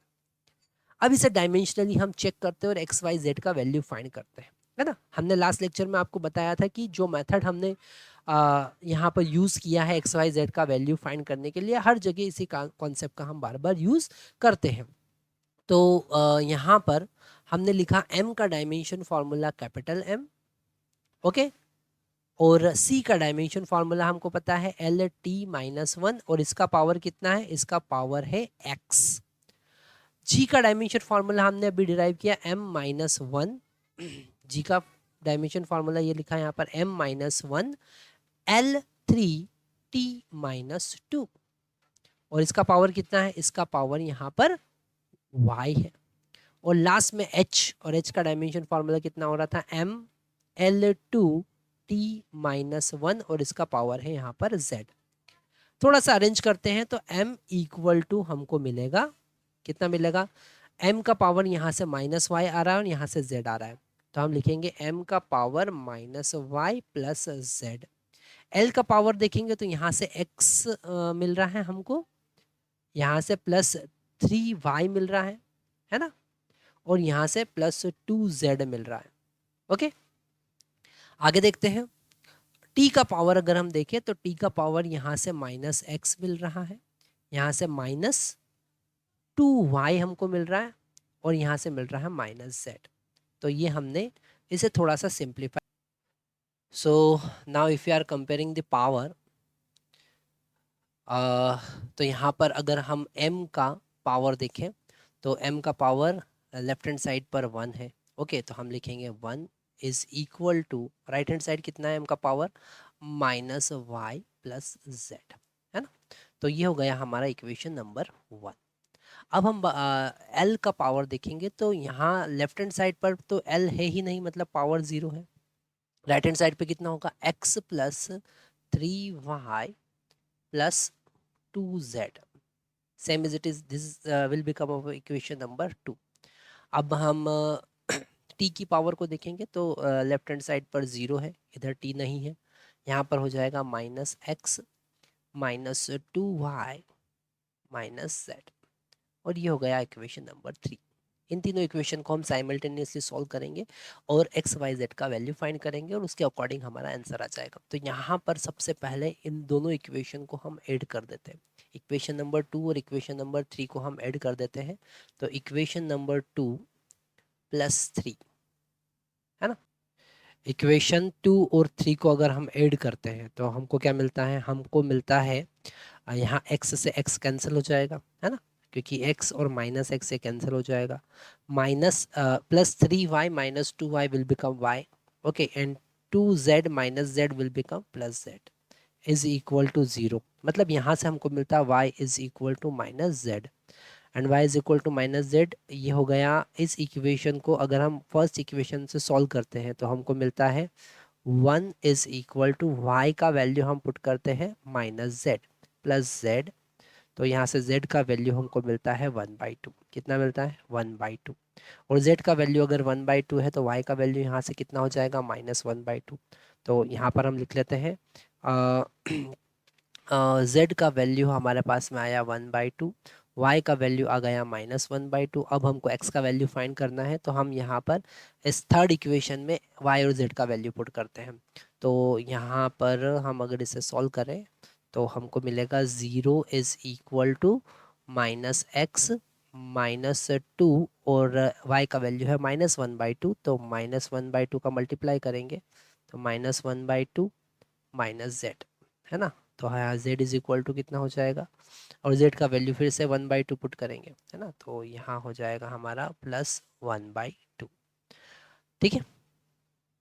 सॉरी, यहाँ पर -1/2 आएगा, तो x इक्वल टू हो जाएगा, it will become 1 -1/2, so x equal to 1/2, है ना। तो यहाँ पर हम अगर c का पावर देखें तो 1/2 आएगा, g का पावर देखें तो -1/2 आएगा, और h का पावर देखें तो +1/2 आने वाला है। तो एक बार क्रॉस चेक कर लेते हैं, है ना। g का पावर -1/2, c का पावर 1/2, h का मतलब d is the correct answer. हमारा आंसर क्या होगा, d करेक्ट आंसर होगा। तो यहाँ पर हमने क्या सीखा, हमने सीखा कि किसी भी नए सिस्टम को हम डिज़ाइन कर सकते हैं। जैसे यहाँ पर हमने g को प्लैंक कांस्टेंट को और c को फंडामेंटल फिजिकल क्वांटिटी कंसिडर किया।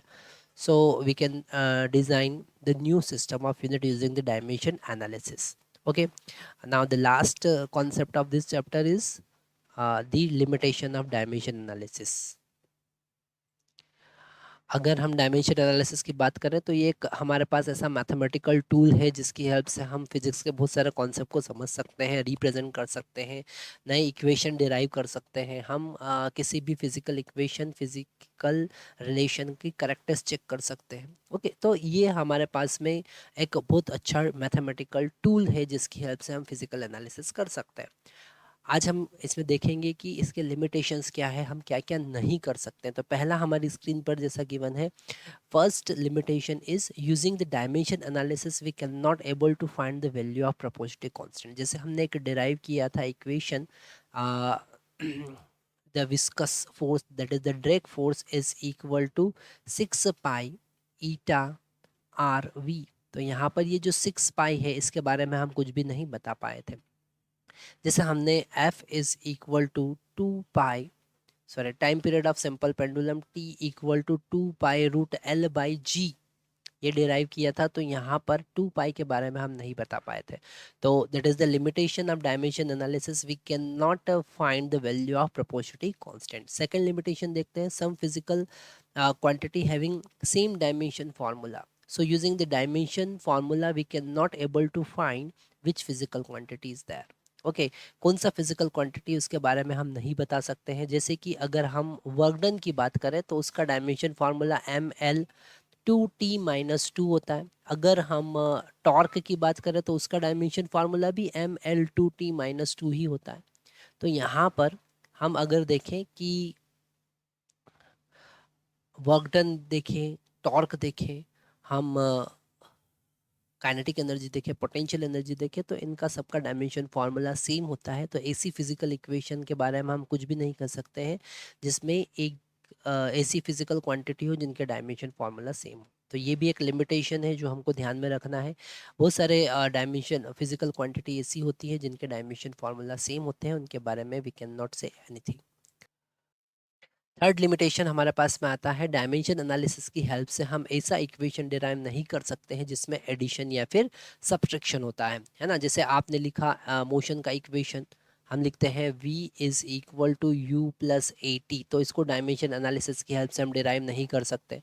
अगर हमने लिखा s is equal to u t plus half a t square, तो इसको हम डायमेंशन एनालिसिस की हेल्प से डिराइव नहीं कर सकते हैं। तो ये एक लिमिटेशन हमारे पास में, ऐसा फिजिकल इक्वेशन जिसमें एडिशन सब्ट्रैक्शन आता है वहाँ पर हम उसे डिराइव नहीं कर सकते। फोर्थ लिमिटेशन हम देखते हैं, using dimension analysis we can not able to derive the physical equation having logarithmic function, trigonometric function and exponential function, है ना। जैसे अगर हम एसएचएम का इक्वेशन देखें, y is equal to a sine omega t, okay, तो इससे हम डिराइव नहीं कर सकते हैं। अगर हम देखें y is equal to a e raise to power minus alpha t, इसे भी हम डिराइव नहीं कर सकते। ऐसी फिजिकल इक्वेशन हम डिराइव नहीं कर सकते जहाँ पर लॉग आता है, ट्रिग्नोमेट्रिक इक्वेशन आता है या फिर एक्सपोनेंशियल फंक्शन आता है है ना।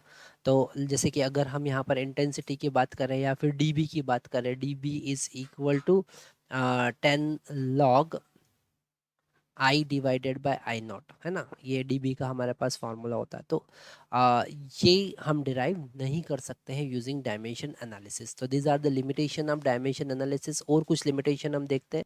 सो these are the limitation of dimension analysis. इस चैप्टर में हमने डायमेंशन एनालिसिस के सारे कॉन्सेप्ट देखे और सारे कॉन्सेप्ट के साथ में हमने न्यूमेरिकल भी सॉल्व किए। ठीक है, ये पूरा कंप्लीट वीडियो देखने के बाद आप डायमेंशन एनालिसिस के मैक्सिमम कॉन्सेप्ट को बहुत अच्छे से समझ सकते हैं।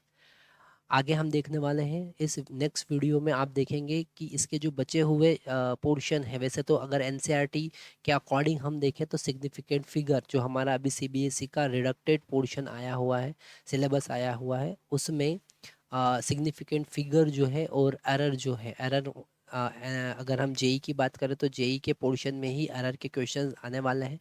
तो हम एरर और सिग्निफिकेंट फिगर के लिए एक नया वीडियो बनाने वाले हैं। तो आपको यहाँ पर ये वीडियो कैसा लगा एक बार आप ज़रूर कमेंट बॉक्स में हमको बताइएगा।